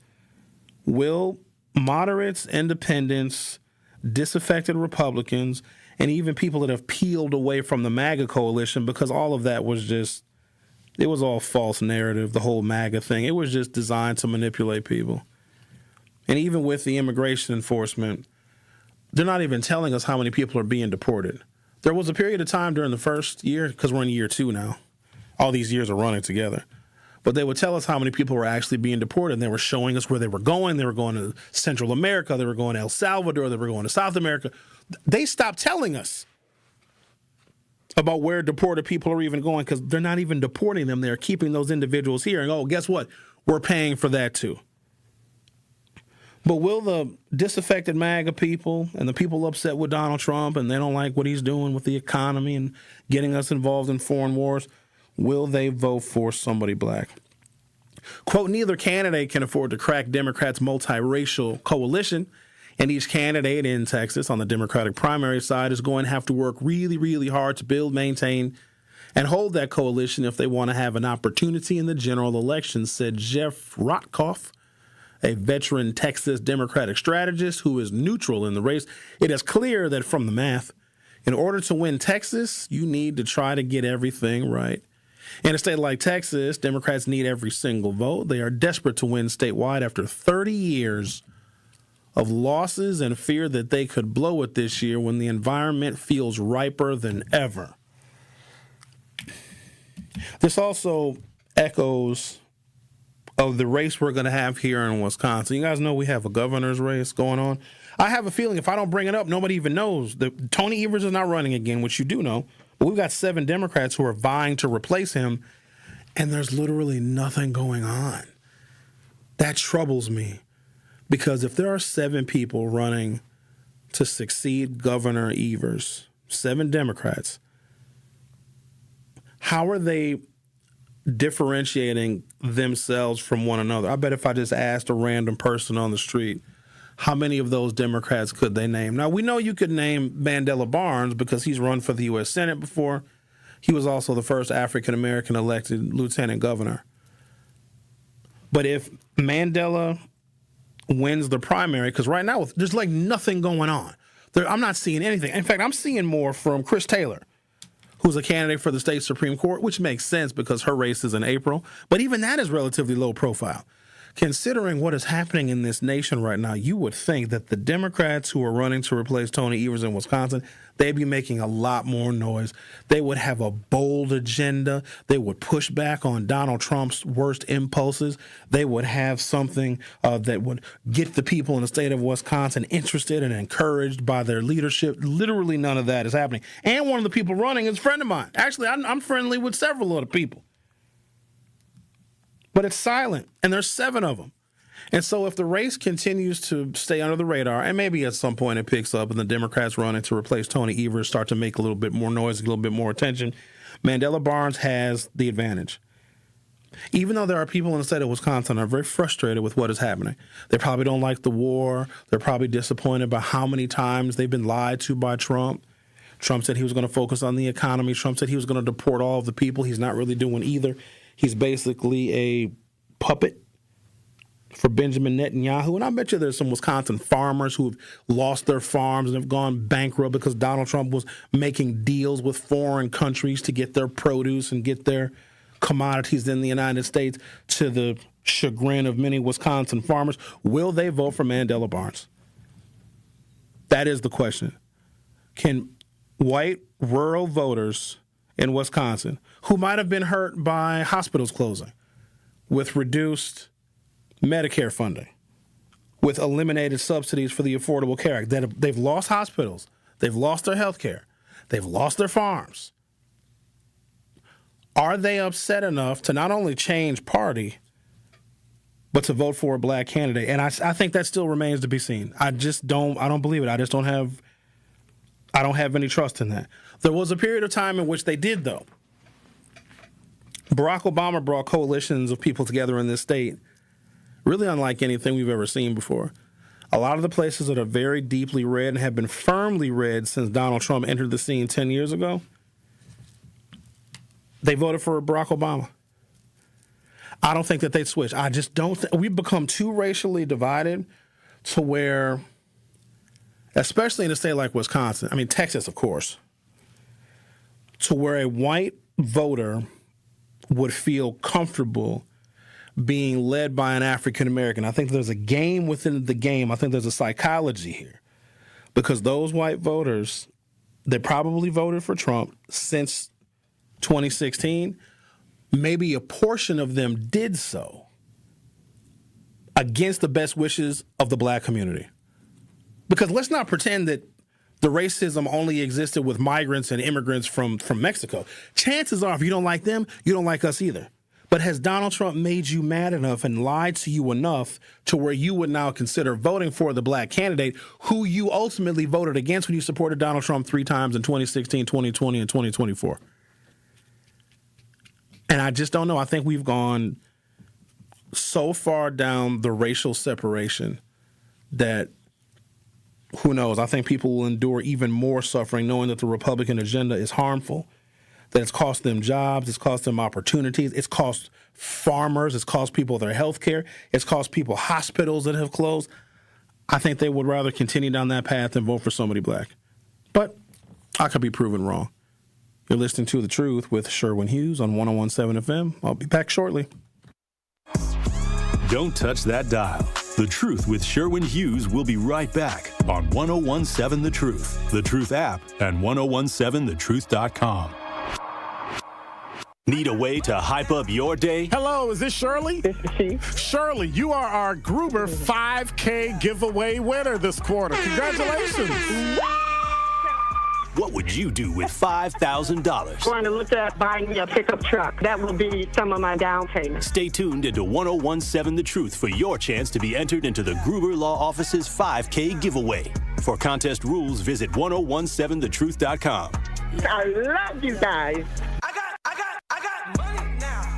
This is your Milwaukee Public Schools City Conference Basketball Weekly Update on the new 101.7 The Truth. The City Conference Boys Championship game did not disappoint last weekend. In the Gold Division title game, the 2-time defending conference champs, the Milwaukee Juno Pioneers, went toe-to-toe with the Milwaukee Hamilton Wildcats. This game was a back-and-forth battle, but the Pioneers made the plays down the stretch to pull out a 76-72 win behind a great performance of Gonzaga Gonzaga recruit and junior player Dooney Johnson, who dropped 28 points in the victory. And in the blue division, the Golden Meyer Owls did what they have done all year long in conference play, is just win, as they defeated the Audubon Cardinals 87-79 behind a strong performance from their senior guard Caleb Colbert, clinching the blue division crown. And lastly, in the white division, the Bayview Redcats left no doubt cruising past the Vincent Vikings 90-64 to win the white division conference tournament. This has been your Milwaukee Public Schools City Conference Basketball Weekly Update.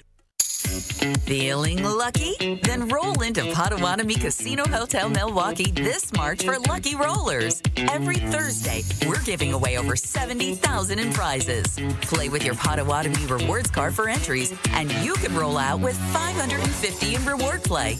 Or get lucky and win your share of $16,000 in cash. Lucky Rollers, only at Potawatomi. More info online. Must be 21 and a rewards member to play. Gruber Law Offices. One call, that's all. They treated me like family. They're actually people that you can depend on. They made me feel seen. They really treated me like I was a part of their family, a part of their team. They ask how you're doing, how you're feeling. They're just so welcoming and so sweet and kind. It's like family, caring about another member of the family. If you've been injured, it costs you nothing to see if Gruber Law Offices can help. Life's better with Drive My Way from American Family Insurance, because we know it's more than just a car. It's your escape pod, your adventure mobile, your memory maker. And we help protect the dreams that drive you. Personalize what you pay for auto insurance and you could save between 10 and 35%. American Family Insurance. Get a quote and find an agent at amfam.com. Products, pricing, and availability vary based on the way you purchase insurance and by state. Unsafe driving behaviors may increase your rate. American Family Mutual Insurance Company, SI, and its operating companies, 6000 American Parkway, Madison, Wisconsin. This is The Truth with Sherwin Hughes on 1017 The Truth, The Truth app, and 1017thetruth.com.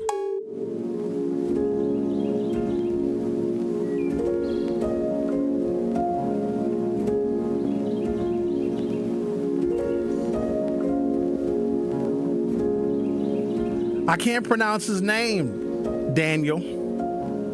Madigali. That's not how it's spelled, though. Hold on a second. So this is the guy that I'm not even going to spell it. It's too many letters, too many consonants.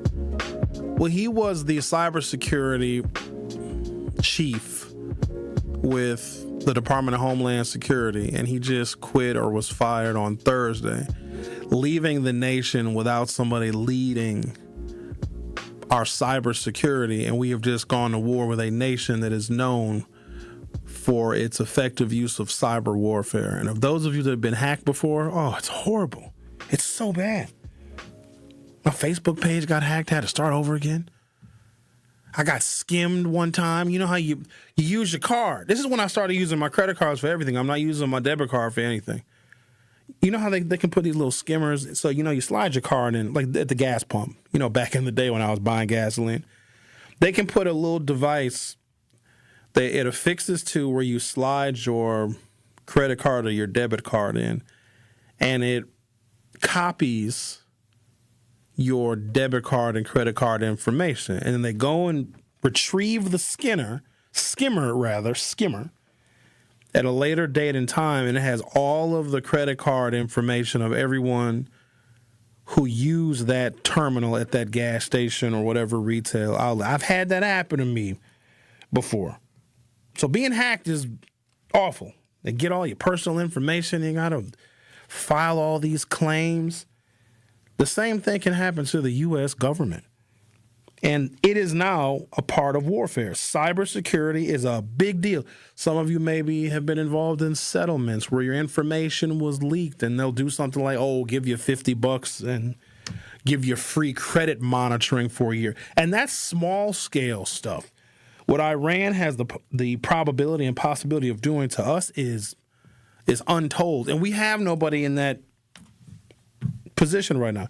I probably should talk about that because this just shows another vulnerability in the ineptitude of the people that Donald Trump has appointed, and then the people that they have put in very, very important positions, especially now that we are at war. But Daniel, I can't pronounce his name. It looks like Madhu Gatmukula. GOTTUMUKKALA. That's as good as I can get, buddy. I'm actually impressed I did it that well. Let's see what we got here. Reggie says, against all enemies, foreign and domestic, sound familiar. Reggie, I'm going to assume you're a veteran. And, of course, thank you for your service. But you know what Trump says about you all? You know he has no respect for the troops. Even when he gave his briefing yesterday, he talked about the ballroom. He gave barely a mention to the American casualties in this war that he started with Benjamin Netanyahu. And I wish that the administration had more respect for those who are putting themselves in harm's way for their political agenda, but they don't. We learned that in Vietnam. Members of the House and the Senate do not have family members or children that serve in the military. They don't. They send somebody else's kids, and they really don't care. They're just bodies. Trump said that John McCain was a loser because he got captured. And then people, including veterans, voted for Donald Trump after that. Does that even make any sense? Isn't that wild? So if we had an administration that gave a damn, they might think twice before making some of these decisions about putting American lives in harm's way, but I literally don't think that they care. The Vietnam War was lost. That's why I'm comparing this current conflict to Vietnam, because this one will be worse. The Vietnam War was a lost cause because we as Americans were not equipped nor prepared to go fight in somebody else's jungle. But the war was lost in 1968, but we continue to send troops until 1975. It also should be noted that the Vietnam War cost, this was a 10-year conflict. From 1965, we actually sent troops to Vietnam before 1965, but we started the counting of the dollars in 1965 when we were intentional in sending troops to Vietnam. So from 1965 to 1975, that was $168 billion that we spent on that war. Adjusted for inflation, you're looking at probably $2 trillion. The most expensive day that we potentially could have, all costs added up, for a single 24-hour period in this war could be $1 trillion. 10 years, I want you guys to be focused on this. Because they don't have money to replace your lead water laterals. We don't have money to invest in your health care. In fact, your health care is so expensive, we had to remove the subsidies. This is why they did it. A lot of people were very upset when they took away the Affordable Care Act subsidies, and they said, oh, it costs too much. This is how much it costs. The Affordable Care Act is very costly, but health care is also very expensive, but it's a worthwhile investment in the American people, because if we can go to the doctor and get the health care that we need, we ultimately can be much more productive, right? So it's a worthwhile expense. But the reason why Medicare was cut, the subsidies were cut, so they'd have money for this. The entire Vietnam War cost in today's dollars about $2 trillion. We probably would spend, assuming this military campaign is sustained, we're going to spend that $2 trillion in the month of March for this war that nobody asked for. It would cost us about $2.5 trillion a year to cover everybody's health insurance. Everyone in the country, listen to me. I need you just to be aware of this now. You all could go to the doctor for no cost. Your face gets broken up. Hi, I need a new face. Hi, come on in here. We have a bunch of different faces for you to choose from, and your health care is free. We'll get you a new face because we have free health care in this country. That would cost about $2.5 trillion a year. We're going to spend that probably between March and April. We're going to spend in 2 months what it will cost to cover the American people with health insurance, meaning no money out of your pocket. Hi, I need a new foot. Oh, sure, come on in here. You're in America. We have free health care. Pick out a new foot. I can't imagine what a new foot costs if you don't have health insurance. Probably too much. We still have lead water laterals in this country. Why? Because it costs too much. When I was given the details of just how much we spent, every Patriot missile is $1.7 million. And the opening theater of this war, we shot off 200 of them. They're $1.7 million each, but your health care is too expensive. The other number that I quoted was it would cost between, I think the average is like $25 to $30 billion a year to cover everybody's college tuition that want to go to college. You want to go back to school, you want to get a bachelor's degree, you want to get your certificates, you want to get some specialized kind of training. For everyone in this country that wanted to do that, it will cost about $25 billion per year. We've already spent that in the first 96 hours of this war. It's those spending priorities that is just so egregious and upsetting, and nobody can do anything about it. It used to be the Republicans that used to get very, very angry on this reckless and frivolous spending. And then to make it even worse, he ran on getting us out of and eliminating American involvement and American expenditures in foreign wars. In fact, Trump wanted other countries to pay us. We weren't going to pay them anymore. We weren't going to be paying whatever percentage of our GDP to be in NATO. Europe, you're going to pay. In fact, you're also going to pay tariffs. Y'all are going to pay the United States. And here we are squandering our money on a war that was wanted by Benjamin Netanyahu. It's just frustrating. And where are those Republicans that should be ringing this bell? Because they can do it a heck of a lot better than I can. Hell, they think I'm some kind of a liberal, which I resent, by the way, because I'm not a liberal. Abstract says, I think most MAGA folks are riding with him until the walls fall off. I think they shouldn't be allowed to jump ship, ride that derailment. While maybe they should be committed to their current political beliefs, the cost to everybody else is going to be insurmountable. And I also feel really bad for the Democrats because at some point, they're going to get elected to something. Maybe president, maybe they're going to be the majority of governors, maybe the majority of state legislatures, maybe they'll have the majority in the U.S. House of Representatives and the U.S. Senate. They're going to have to go back and rectify everything and deal with this war and then figure out how to lead into the future. Because the damage that has been done, most of it is still untold, and the Democrats are going to be responsible for fixing all of it. And I just don't know if they're ready for that. The Truth with Sherwin Hughes will be back for Hour 3. He's the voice for the people and the community's connection to change. Regroup, rethink, and reshape, and get on the front lines. It's only to your benefit. I always tell people, you helping the overall ideal of a better community, it actually helps you out. It helps you out. It helps your family out. It's time. Do not bring that reactionary attitude into the new year. This is the best time to start fresh. This is the plot. They plot this out, and it's been going on for years. This is normal. This is the way it is. This is where we are right now. It's all buddy-buddy. And if you're not a part of the friend situation, you're not getting in.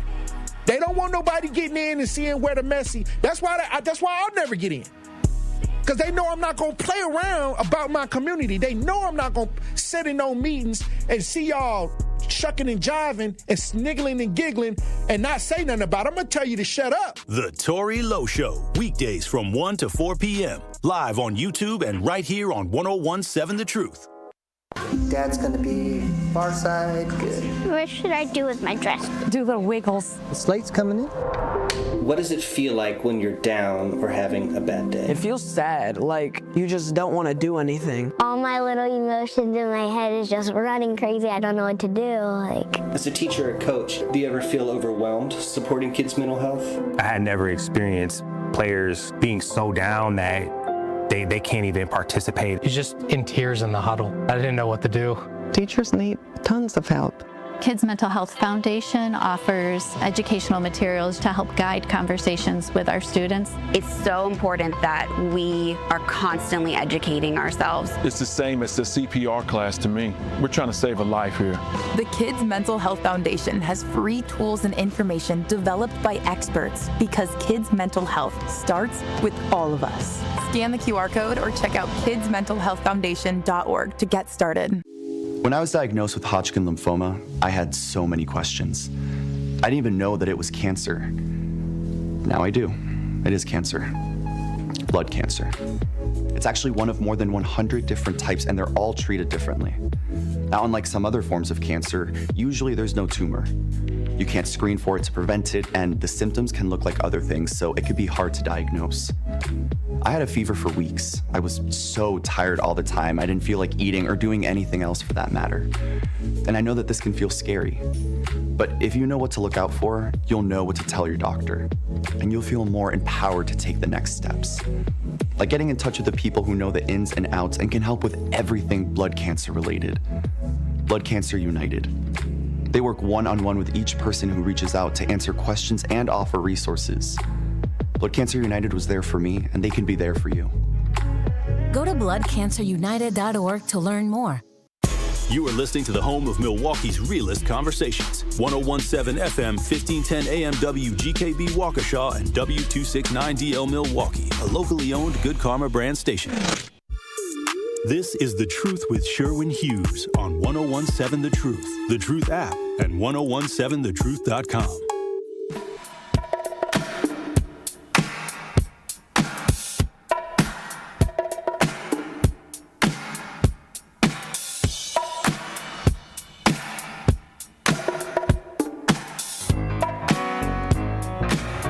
Welcome to Hour 3 of The Truth with Sherwin Hughes. Make sure you stay tuned to the program because we're going to give you a chance to win $5,000 courtesy of 1017 The Truth and Gruber Law Offices.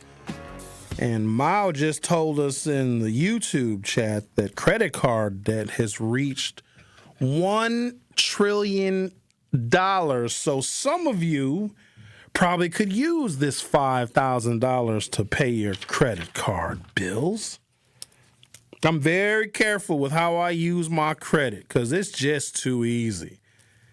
It's too easy to swipe that card. I know y'all know because it's no real money coming out of your pocket. It's money that you spend and then you worry about it later. But later always shows up, doesn't it? $1 trillion in credit card debt is a very, very dangerous number because it might show that Americans are low on income and high on spending, not to mention what the interest rates can do. I got a whole bunch of stuff here that I suppose I probably should share. There's another cost associated with this. And I was doing the cost comparisons because when we are told that all these things that Americans have asked for and need are too expensive. But then I gave the cost of just a single day of this military conflict, not to mention the costs to take care of our veterans, which if there were no other military conflicts after the wars in Iraq and Afghanistan, we'd be spending $2.5 trillion just taking care of those veterans, just them. Assuming there was no more wars, no more military conflicts, no more PTSD, no more injuries, no more benefits paid out to families. If there was no more of that, we are still on the hook for $2.5 trillion to pay for our existing veterans. We are now creating more, and so that dollar amount is going to get even more expensive. Gas prices are going to spike. And that's for you all that buy gasoline. Maybe you've already seen gas prices go up, but they are estimating as much as 10 cents per day once this conflict really starts to develop. 7 countries are currently involved. This was not just Israel and Iran. 7 countries have had deaths, casualties, injuries. They're bombing schools, residential apartment buildings, and then Israel does this thing. Do you guys know about this thing that they do? So there was an apartment building, I think, that was hit in Israel, which wasn't supposed to happen because they have this iron dome. And the whole highway was full of ambulances. Every single lane on the highway going to this apartment building. But when there is a bombing in Gaza, they block ambulances. There's this other thing that Israel does in their conflict with the Palestinian people is it's the most, in my opinion, the most inhumane action that a country can take. And look, I get it. All is fair in love and war, and you try and win the conflict or whatever. They bomb hospitals. That is beyond egregious. Not only are the hospitals are they needed for the casualties, there's people that are already in them. And the excuse that they give when Israel does this is they say, oh, well, our enemies in Hezbollah, they're hiding in the hospitals. No, they're not. No, they're not. So when I heard about the elementary school that they bombed, where they killed 168 7 to 12-year-old elementary school girls, it makes this war, the cost notwithstanding, the cost in human lives, the cost to the American economy, the cost in taxpayer dollars, like all of that stuff is clearly upsetting. But what is being done in the name of the United States with our friends over in Israel is something that Americans are going to pay for with something that's even more significant than money. Let's talk to Al. How are you, Al? I'm doing wonderful, but I feel like everything is built on a lie. And I am so proud of these people who are really showing their true colors, because now they can't play the victim no more.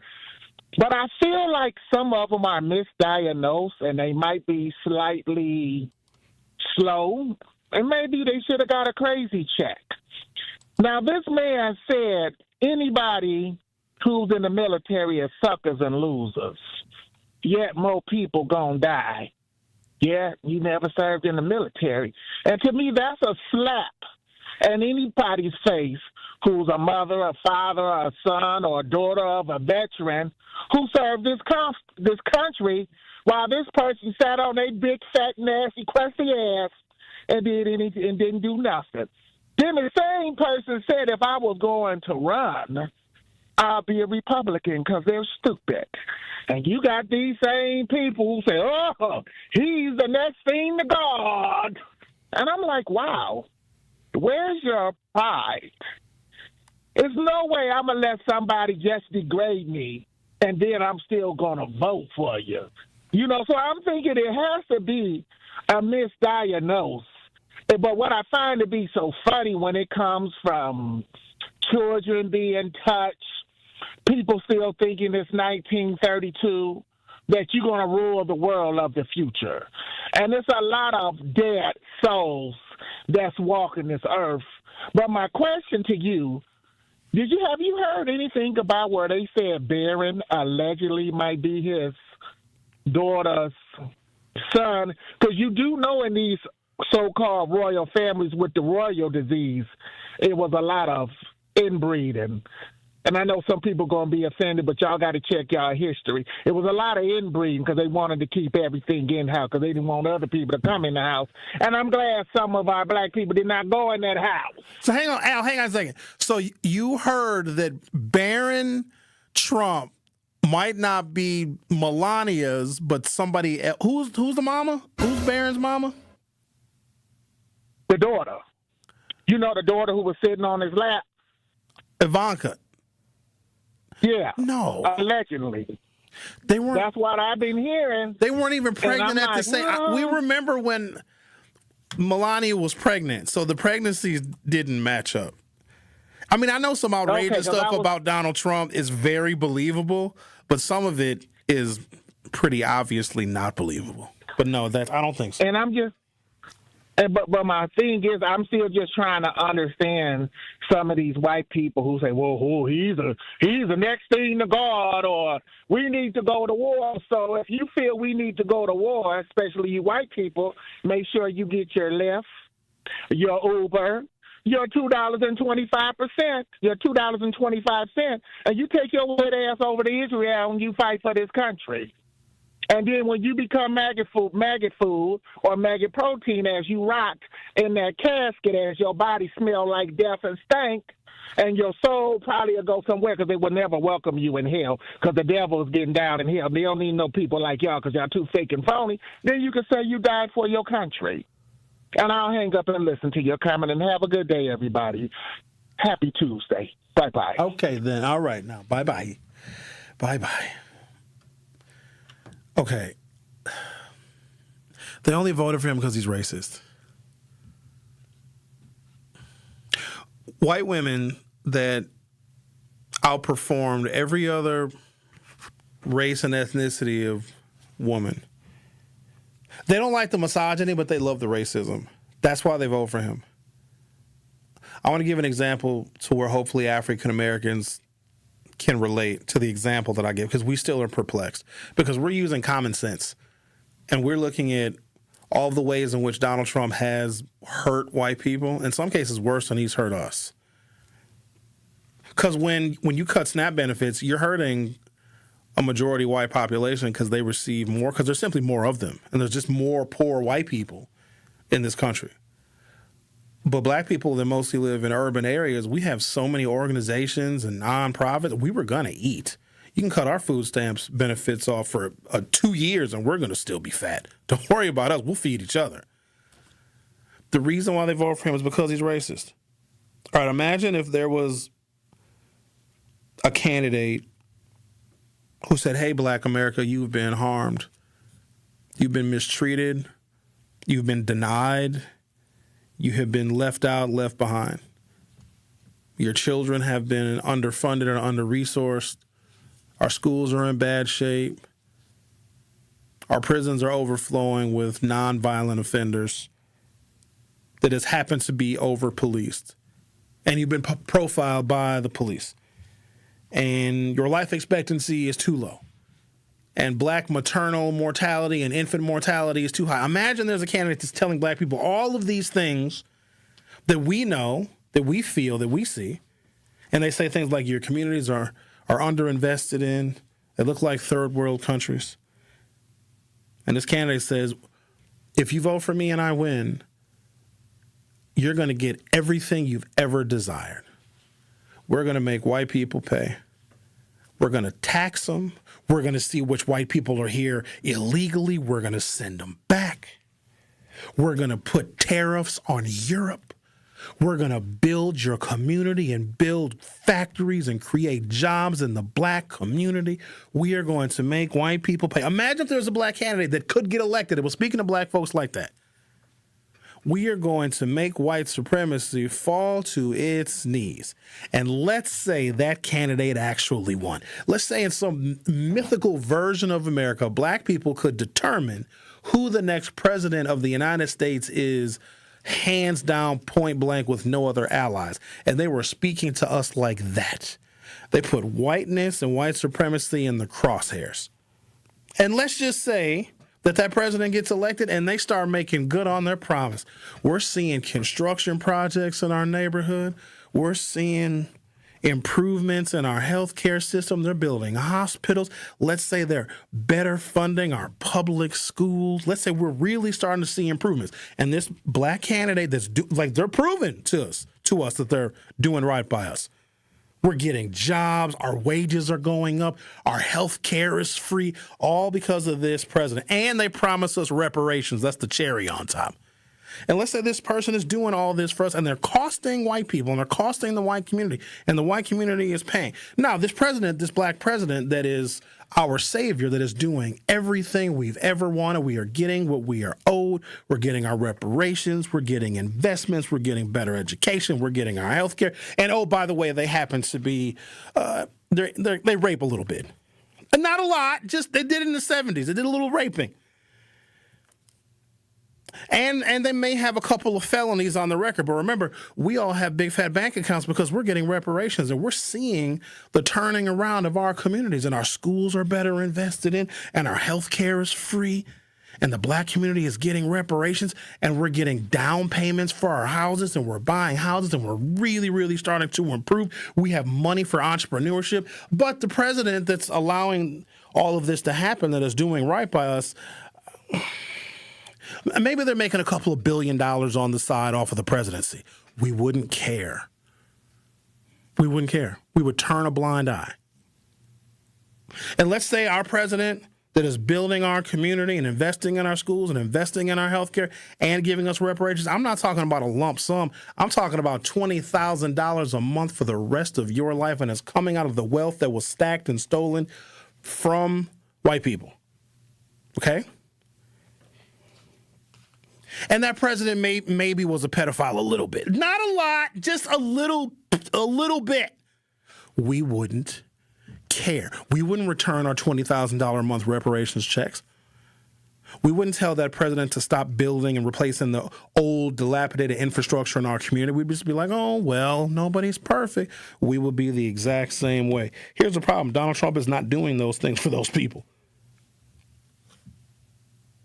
It's the promise that they make that not only do you believe in, it allows you to see them as above the law because they are going to do right by you. Let's talk to Marlon. You're on 101.7 The Truth. How are you? Good, and yourself? Doing all right. What's on your mind? So this whole attack on Iran, I can't call it a war because I don't think it's a war, but the attack on Iran, I think it's coming up with George Bush vibes, weapons of mass destruction, they're all over there, and then we don't find out anything. But I know as a veteran, it is really concerning when he says, oh, we lost 3. Oh, well, that's just part of doing business. We all know that, and a lot, when you're a veteran or a military person, you know that that's a possibility.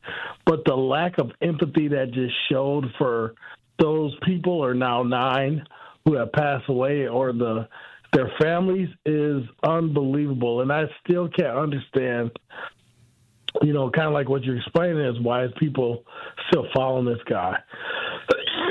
He don't care about veterans. He don't care about the people. He don't care about anything except making money for himself and making money for his rich friends.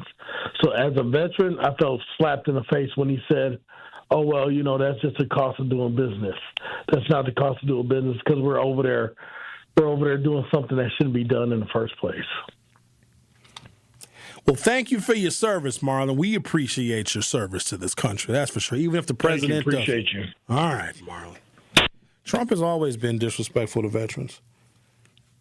I was watching this interview with God knows who, and he said he finally had enough of Trump, said he had been friends with Donald Trump for 30 years. And he was trying to prove, this is a white guy, and he was trying to prove to black people, it was on MS Now.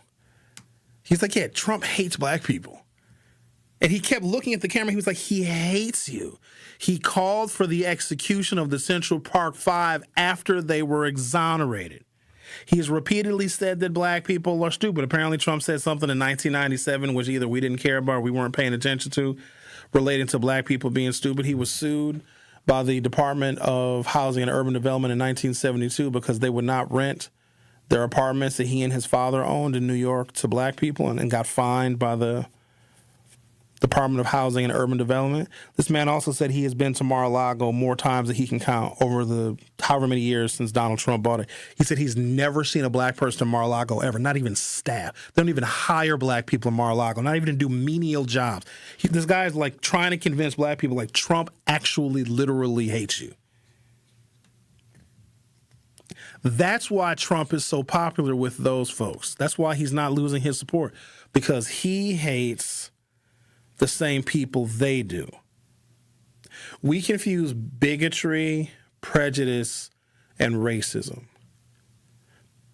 An unemployed homeless white person using the N-word is a bigot. They're prejudiced. They're not racist because there's nothing they can do to negatively impact the trajectory of black success. Racism is race plus power. I hate you, and I can make it more difficult for you to vote. I hate you, and I'm going to underfund your community. I hate you, and I'm going to make sure that things that are invested in DEI that help the black community are going to be eliminated. It's not just I hate you. It's I hate you with some kind of action and some kind of power behind it that justifies and materializes the hate. Just calling a black person the N-word doesn't really mean much. But if you work in HR and you call the black person the N-word and you fire all of the black people, that's different. Trump's support comes from that because a lot of white folks wish they could get rid of us and get rid of the Mexicans and get rid of all the illegals, but they can't. They're just prejudiced. They're just bigoted. They don't have the power.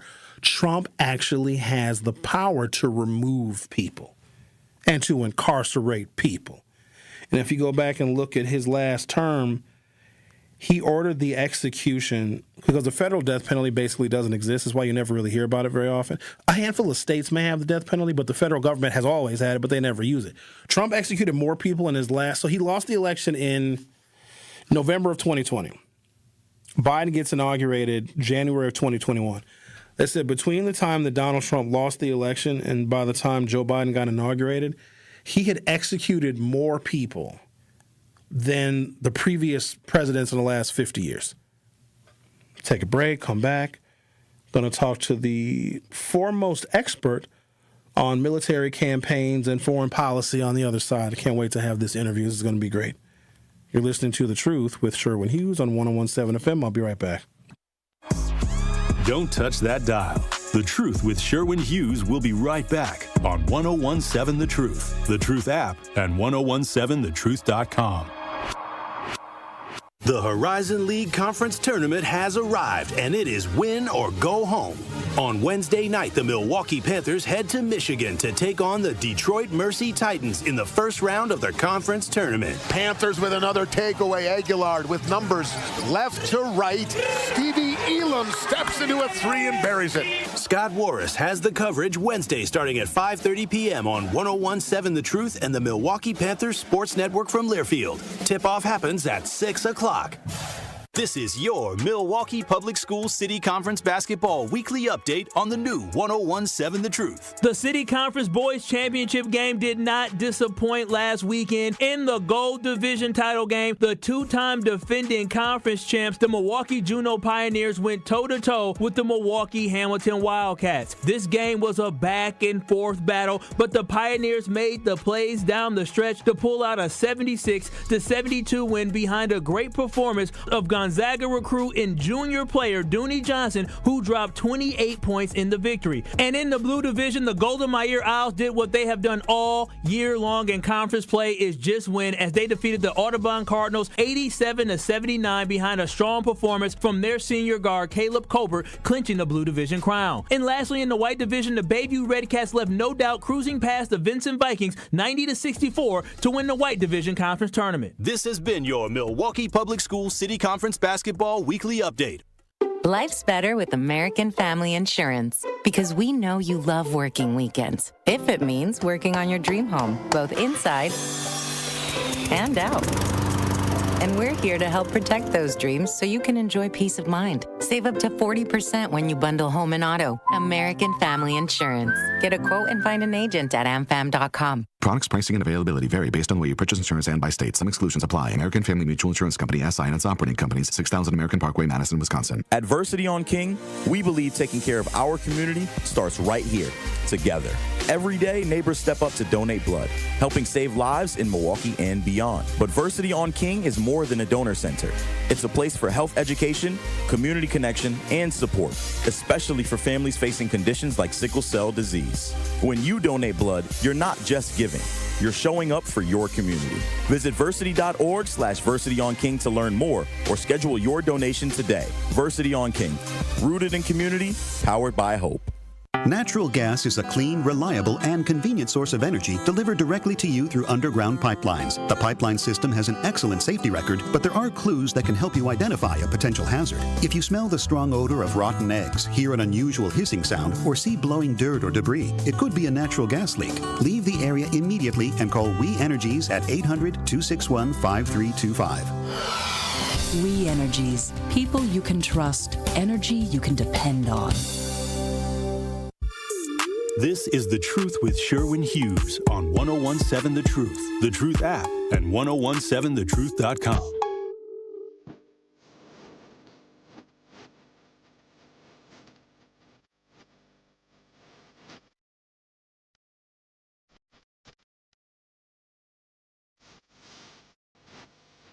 Oh, I got something new for you, all right. Our foreign correspondent joining us for the first time. Hi, Bob. Hello, Sherwin. Now, you know I don't need no introduction like that. I got 3 points, and I got my last point, 4 points. I got to ask you a question, and then I'm going to get off the air with that 4 point because I'm in the middle, and that's a hard question. And now, number one, do you believe the man is so dumb, he does not understand the Strait of Moose? That causes our gas to go up. Hold on, wait. Strait of Moose. You know that strait, that river. That's number one. Hold on, Bob, hold on. I want to make sure I'm hearing everything you're saying. What's it called now? One more time. The cause of our gas going up because of the Strait of Moose, whatever that river is. Hormuz. And the Strait of Hormuz. Oh, okay, Hormuz, okay. And 92 million people, you cannot take this country over without boots on the ground. That's how dumb he is. You know, they're still running the country. And then, you know, this is going to be a little deep, and people may not believe this. But I've only known 3 people that you have to be anointed to move this country. And I only know 3 people that was anointed, not in my lifetime, but Kennedy, Lincoln, who freed the slaves, and Martin Luther King. Those are the only 3 people I know. Now my question to you. Now, you know, rich people, poor people, all kind of people will be required to do this. And what they will be required is the question I want to ask you. And then please let me get off the air and listen to your answer because I'm in the middle, and I should be in the middle. Do you believe in the draft? I mean, you know, rich people's kids would go, and I don't think there'd be a war because they'd be scared about it. So I would like, that's a tough question, man, because I'm in the middle. I would like to know your opinion, sir, about the draft. Yeah, I believe it. Yes. Yep. Talk to you later. Oh. Yep. That's my answer. Tell me why you. Oh, this is interesting. Oh, he hung up. All right. Yeah, I believe if you're in this country, freedom isn't free. And if we need you, if you need to serve your nation, the nation that you live in, the nation that you pay for, the nation that birthed you and took care of you and raised you and educated you, and the nation that you're going to retire in, and the nation that is going to bury you. Yeah, you fight for the freedom. You fight for all the things that we have, all the opportunities that we have, all the options. You're damn right. Yeah, I believe in a draft. Now, I can say that because I'm too old to go, but, you know, I paid my dues. Yeah, if you want to have opportunities, you got to fight for them. Ain't nothing free. See, we've had it too easy. You know, military service in a lot of these other countries is compulsory. You got to spend a little time in the military. Maybe there's a war, maybe there's not, but everybody has to. And what it does is it really engenders a sense of community and patriotism because you're all fighting for the same freedom. We don't have that here. Yeah, I believe in the draft. Yeah, buddy. Absolutely. All this complaining that we doing, all this freedom of speech that we have, all these constitutional amendments that we have, you got to fight for that. Somebody might try and take it away. That means it's everybody's responsibility to defend what we have. Yeah, I believe in the draft. Yeah, buddy. I mean, not me. I got bone spurs. Even if I don't have bone spurs, I take a magic marker and write on my foot, bone spur. We don't sacrifice for this country. The only sacrifices that we make are just like personal. We sacrifice for our family. That's great. But are you sacrificing for the greater good? No. And I think that there needs to be something that Americans do collectively, and the risk is the same for everybody. We would feel differently about America. We'd also feel differently about race. If the white guy and the black guy and the Asian guy and the Indian guy and the guy from Madagascar and the guy from Sri Lanka and the Irish immigrant and the German immigrant and the Polish immigrant all were facing the same fate, we're all going into a theater of battle together, and they all had to have each other's backs. They all had to save each other's lives, and if one of them gets hurt, one's got to do CPR on the other, and the other one's got to get a tourniquet for the other one. Absolutely. I think we need to have a draft. And on that note, let's give y'all a chance to win $5,000 so you can pay your credit card bills. One call, that's all. Now's your chance to be our one call, that's all $5,000 giveaway entry for the day. That's right. We'll enter you to win $5,000. Courtesy of Gruber Law Offices. We'll take call number 5 at 833-212-1017. Call number 5. That's cinco in Spanish. Call number cinco at 833-212-1017. You'll be entered to win $5,000. Courtesy of the award-winning 1017 The Truth and Gruber Law Offices. Again, call number 5. Remember, if you or a loved one has been injured in an accident, contact Gruber Law Offices today. You can visit them on the internet at gruber-law.com. And for official contest rules, visit 1017thetruth.com. Caller number 5 gets entered to win $5,000. The Truth with Sherwin Hughes. I'll be right back. The Truth with Sherwin Hughes returns after this on 1017 The Truth app, and 1017thetruth.com. Gruber Law Offices. One call, that's all. It's not just a slogan, but the way of life at Gruber Law Offices. If you've been injured, call our team today. We've represented tens of thousands of injured Wisconsinites for more than 30 years. Trust Wisconsin's own Gruber Law Offices, proud partner of your Milwaukee Bucks. One call, that's all. Every child deserves a school that sees their brilliance. At Milwaukee College Prep, they believe in high expectations, strong character, and academic excellence starting as early as age of 3. MCP scholars continue to outperform their peers across Milwaukee. And the best part about it all, Milwaukee College Prep is tuition free. If you're looking for a school that partners with you, challenges your child, and prepares them for college and beyond, Milwaukee College Prep is the place. Visit MilwaukeeCollegePrep.com to learn more. That's MilwaukeeCollegePrep.com. Thank you, Milwaukee. Because of you, the second annual Truth Community Awards was an unforgettable celebration of the leaders, changemakers, and heroes who make our city shine. A special thank you to our incredible partners, Milwaukee College Prep, the Milwaukee Bucks Foundation, Gruber Law Offices, Steinhoffels, Cousins Subs, and 3rd Street Market Hall. And thank you to our presenting sponsor, Potawatomi Casino Hotel. Together, we're celebrating community, culture, and impact. We'll see you next year at the Truth Community Awards. Hi, I'm Priscilla Presley. My love for animals began when I was 5 years old. That sparked a lifelong commitment to speak up for animals who can't speak for themselves. Elvis and I supported American Humane Society because your compassion can change a life. American Humane Society strengthens the bond between humans and animals. Please visit AmericanHumane.org to learn more. Thank you. Hey, Joe, working again? Retirement was boring, huh? Not boring. Expensive. Food, medicine, rent. Social Security just isn't enough. I know, and that's why I used benefitscheckup.org. It connected me to an extra $1,000 a month. $1,000 a month? Benefitscheckup.org is a free service from the National Council on Aging. Free? I'm going to benefitscheckup.org today. This is The Truth with Sherwin Hughes on 1017 The Truth, The Truth app, and 1017thetruth.com.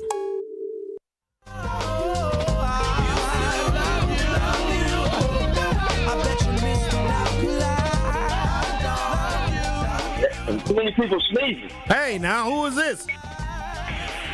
My name is Tim. Tim? Yes. What's on your mind, Tim? Caller number 5? No. All right. I give him up. All right, then. Tim sounded like he was at the plant. Over here counting my money. Yeah, buddy. All right. You know what I'm saying? Got my almost didn't get a song ready. What you got? Why you got so much money, Zach? Why you got? Oh, I know why you got a bunch of money. You probably went to the Shake Club. You been going to the Shaker Club. That's why you got all them singles. Yeah, I know it. Zach be making it lightly mist. Okay, don't rub it on your chest. That's a little disgusting. All right.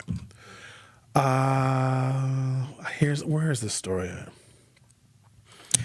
Midterm elections starting today. North Carolina, Arkansas, Texas. We're watching the one in Texas. Jasmine Crockett is running in a Democratic primary. Her message is, let's take it to Trump. Let's hold these Republicans accountable. No nonsense. And then she's running against a state senator, James Tallarico. James Tallarico is like, we have a beautiful kingdom of heaven here in America. Let's bring together a multiracial, multicultural democracy.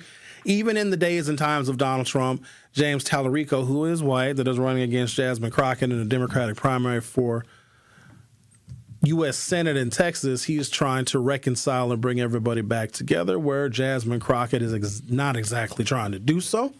We're wondering which message is going to work for the Democrats heading into the other midterm elections that will be taking place this spring, and also the big one in November. So I'm very curious as to how Texas is going to vote.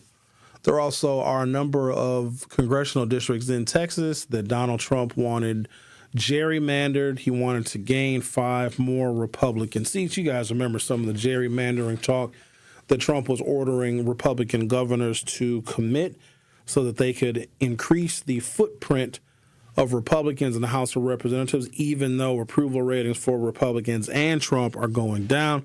They wanted to cheat and redraw the maps, and several Republican governors did so.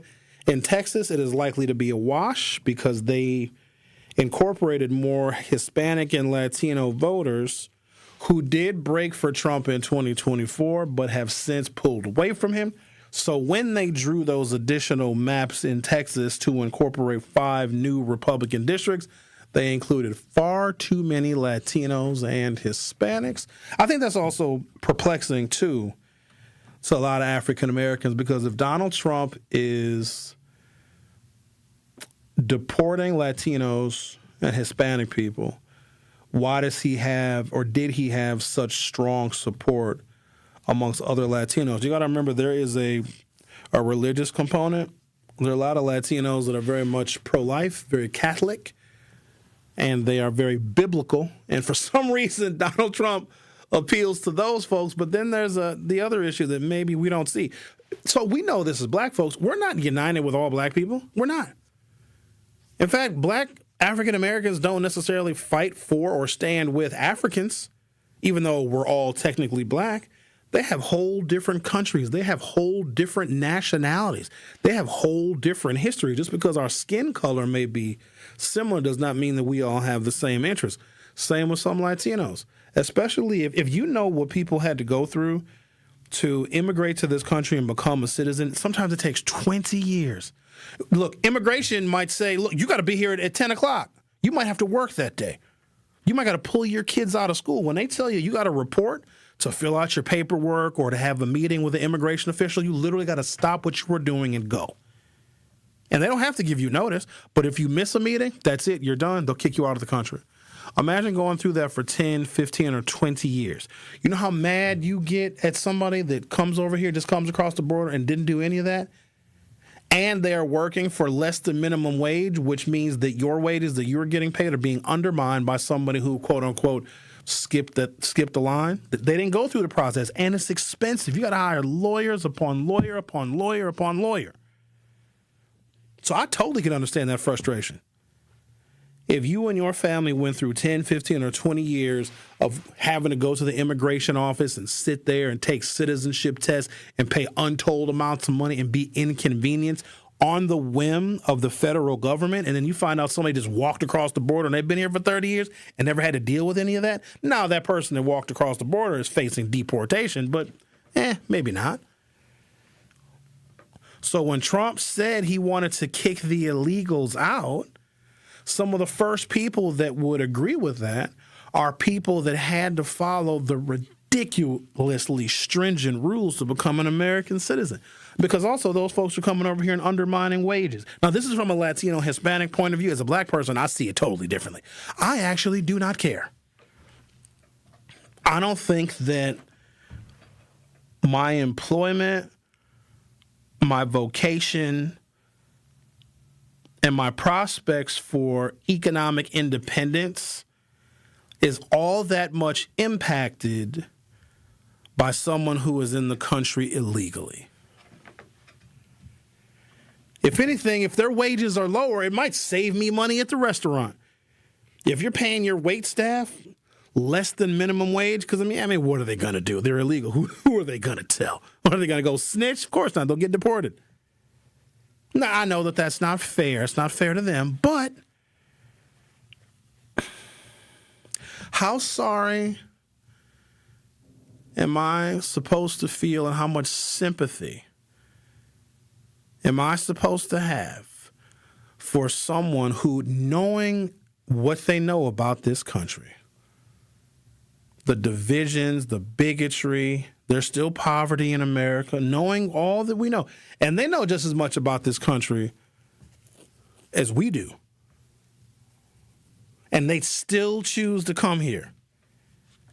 And if they get treated unfairly, what you want me to do about that? And let me tell you why I feel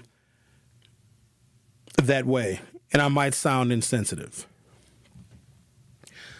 When I say they know a lot about this country, they know that this country hates black people. They know that their ability to come to this country and even pursue citizenship and opportunity and go to a college or send their kids to a university, their ability to get a driver's license, their ability to buy a house was built on the backs of the civil rights movement, but they come here and they adopt white supremacy and they hate black people. You're a whole fool if you think that a migrant from whatever country loves black folks or even respects us. They don't. They adopt the philosophy of white supremacy immediately upon arrival. So if they choose to come here and then they are disrespectful to those of us that have a heritage and a lineage of making life slightly better for racial minorities, and if they don't respect that, I'm going to tell you what, one non-nan, one Mexican at any Black History celebration, you take that to the bank. But we eat at their restaurants, though. Ain't not nan Latino going to a black-owned soul food restaurant. We go to theirs, though. Now, is it not very nice to snatch kids up from daycare and deport them? Well, no, that's not. That ain't nice. But if their mama and their daddy came over to this country and thought that they would blend into the melting pot by also hating black people, I'm not one of those people like, oh, I have sympathy for everybody. No, I can't. Can't do that. We can have an agreement. We can have a collaboration. We can have a partnership. But if you think that I'm going to be out there protesting on behalf of them and they don't protest on behalf of me, I don't hate them. You know what I mean? We just don't get along. We just don't see the world the same way, which is perfectly fine because you're here in America and you can have your own viewpoints. But it's silly for me to give blanket and blind support to people that come to America and wholly believe that they should be hating black people too because everybody else does. So I'm just very specific. Now, hold on, though. if they approach us with some respect, and you know how they talk. Hey, Sherwin Hughes, I listen to your radio. I like what you're saying. I understand that black people, haven't no very good. Maybe we work together. Maybe you have a cookout that come with the tamales. I'm like, cool, you can come with the tamales, and then we can work together. But they don't really want to work with us like that. If they came with a little respect, I understand. You black people, it's no good for you here. I understand it's no good. Maybe we work together. I brown, you black. Is this racist? I'm just trying to explain to y'all how racial unity could come about, but they ain't doing that. I might want to invite Miguel and Paco and Martian to the cookout. Hey, no gracias. No, we don't want to go to the cookout. We don't want to eat your barbecue ribs. We don't want it. All right, cool. Well, then I'm not going to fight for you then. It's very simple. It's a give and take. The Truth with Sherwin Hughes. We'll be right back. The Truth with Sherwin Hughes returns after this on 1017 The Truth app, and 1017thetruth.com. Need a way to hype up your day? Hello, is this Shirley? This is she. Shirley, you are our Gruber 5K giveaway winner this quarter. Congratulations. What would you do with $5,000? Going to look at buying me a pickup truck. That will be some of my down payment. Stay tuned into 1017 The Truth for your chance to be entered into the Gruber Law Office's 5K giveaway. For contest rules, visit 1017thetruth.com. I love you guys. I got money now.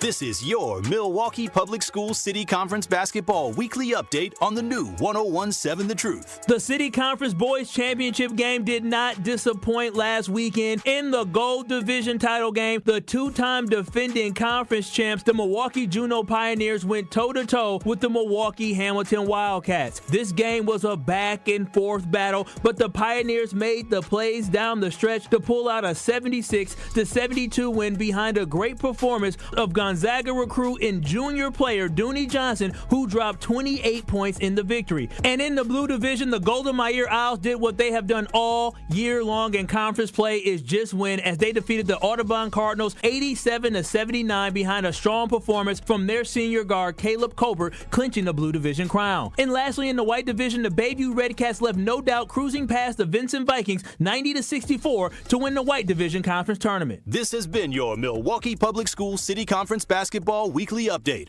Natural gas is a clean, reliable, and convenient source of energy delivered directly to you through underground pipelines. The pipeline system has an excellent safety record, but there are clues that can help you identify a potential hazard. If you smell the strong odor of rotten eggs, hear an unusual hissing sound, or see blowing dirt or debris, it could be a natural gas leak. Leave the area immediately and call We Energies at 800-261-5325. We Energies. People you can trust. Energy you can depend on.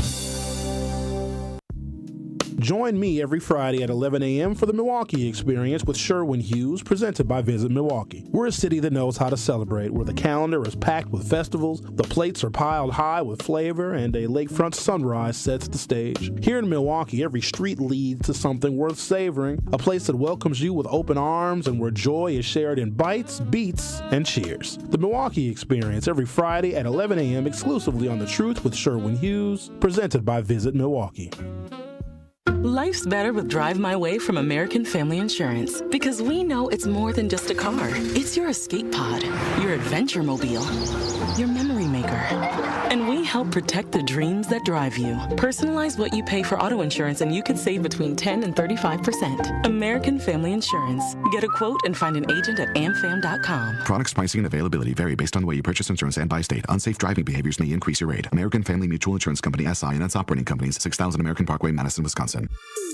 This is The Truth with Sherwin Hughes on 1017 The Truth, The Truth app, and 1017thetruth.com.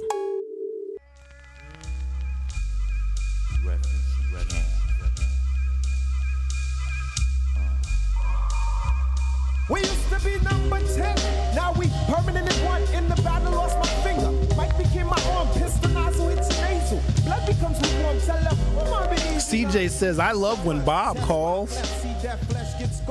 I I don't. It doesn't make any sense. To Bob makes sense. In his mind, he is perfectly clear and articulates immaculately. But to everybody else, I don't know what planet he's on most of the time. But it's like if you talk to somebody that has a really strong accent, but if you talk to them every single day, you begin to better understand what they're trying to say. And Bob just has one of those accents. Miles says, well, do not forget they have black people in their homeland as well, and the way they treat them is not very good. Ma, are you talking about other Africans? Yeah, I'm not going to fall into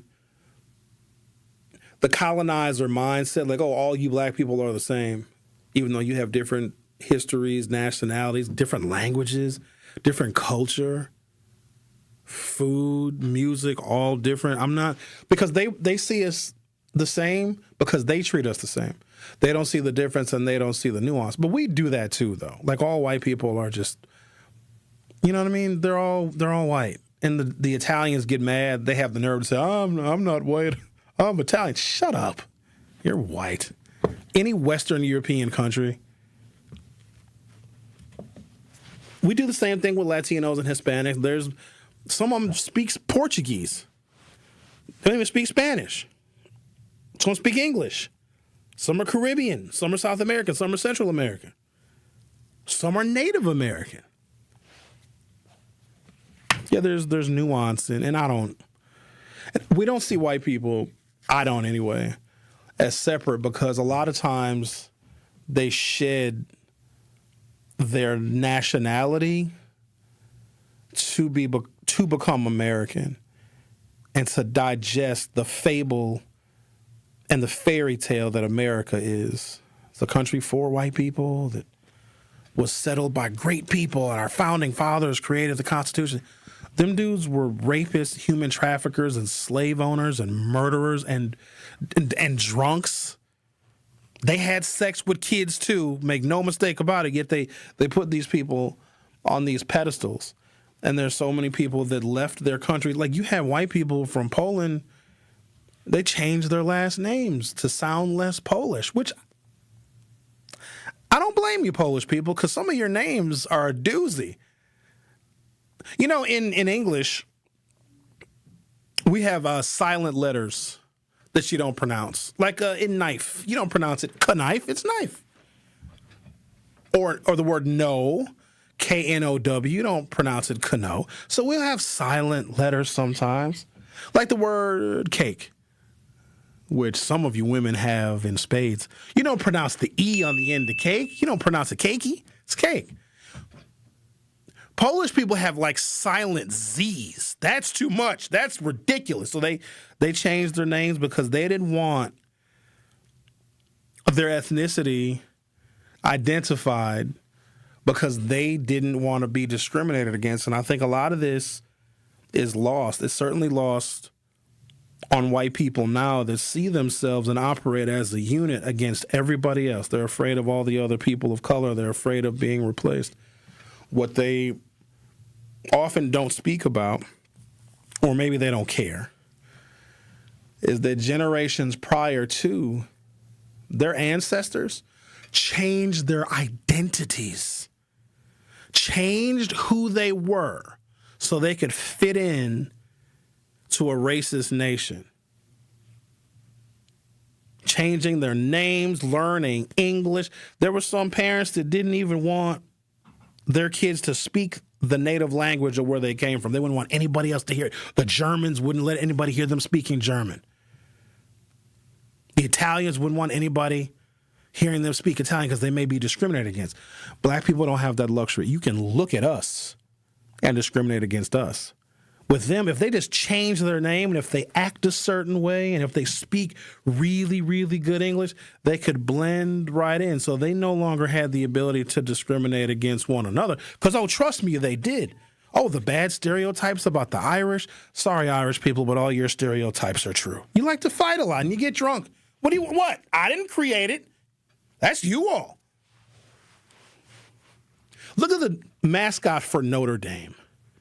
Huh? And look, so when we were changing mascots because they're politically incorrect, like you can't really call teams Indians anymore. You can't call them Warriors anymore because that's not fair. That's racist. It's stereotypical. It's not fair. The Irish are like, no, leave it the little small leprechaun that's got his fists up. Like, no, that's totally accurate. Because think about it. If it wasn't accurate, they'd be like, no. And they eat Lucky Charms. They still have the... Tell me I'm lying. If the Irish people were offended, like, hey, that doesn't represent us, we should change the mascot, they totally would, because we are in an era and have been for the last 30 years. I was just having a conversation a couple weeks ago about a group of people that they're Marquette alum.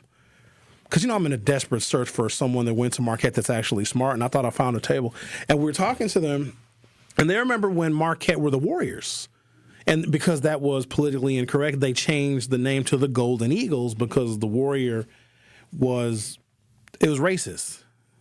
Even though I think that's kind of cool. Well, the Kansas City Chiefs are still the Kansas City Chiefs, but the Washington Redskins are no longer the Redskins. They're the Commanders.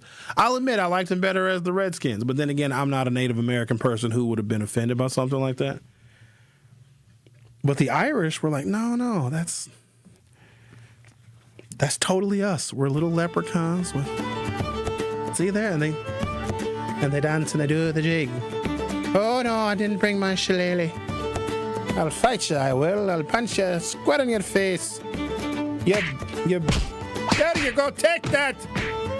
Pour me another shot of Tullamore Dew.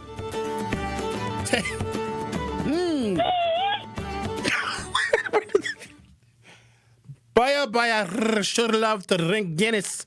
I drink me a beer and I go fight someone at the end of the night, you see. Why do you think they call it the paddy wagon? St. Paddy's Day, the paddy wagon. The paddy wagon is a large police vehicle. And they call it a paddy wagon because it's full of paddies, which are Irish people. I'm not kidding you. So the Irish were like, oh, yes, that's totally us. We're not going to change. But everybody else, every other white person from Europe, like, no. We want to shed our skin. We don't want to be considered this nationality anymore. We want to fit in with America. We're going to buy into everything that America is, including us white people all banding together and sticking together based on our lack of melanin so that we can get opportunities and so that we can ostracize and generalize other groups of people that are not white like us. It's really, really sinister. I think that's a real important part of American history, that white people, when they came over here, they were encouraged to assimilate. And black people think that if we assimilate, that we'll be accepted. No, we won't. We're just less threatening. Because we have that discussion. I don't have it often because it can delve into meanness. Black people, if you act a certain way, if you talk a certain way, you're going to be accepted. No, you won't. So be yourself. The biggest obstacle you're probably going to have, though, is with other black people. Because I never look at white people as a standard for anything, because look how they got what they have. Look what they had to do. Look at the crimes they had to commit. Look at the people they had to kill and murder.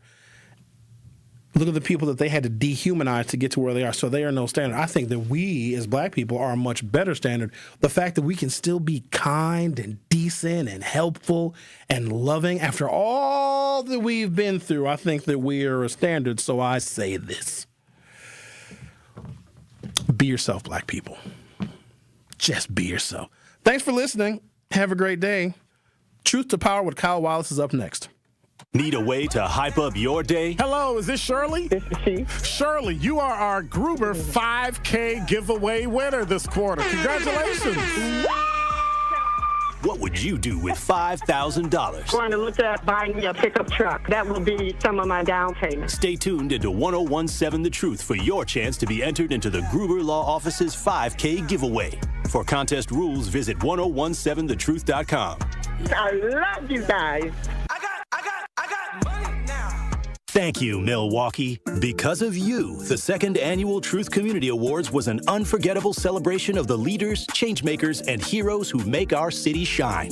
A special thank you to our incredible partners, Milwaukee College Prep, the Milwaukee Bucks Foundation, Gruber Law Offices, Steinhoffels, Cousins Subs, and 3rd Street Market Hall. And thank you to our presenting sponsor, Potawatomi Casino Hotel. Together, we're celebrating community, culture, and impact. We'll see you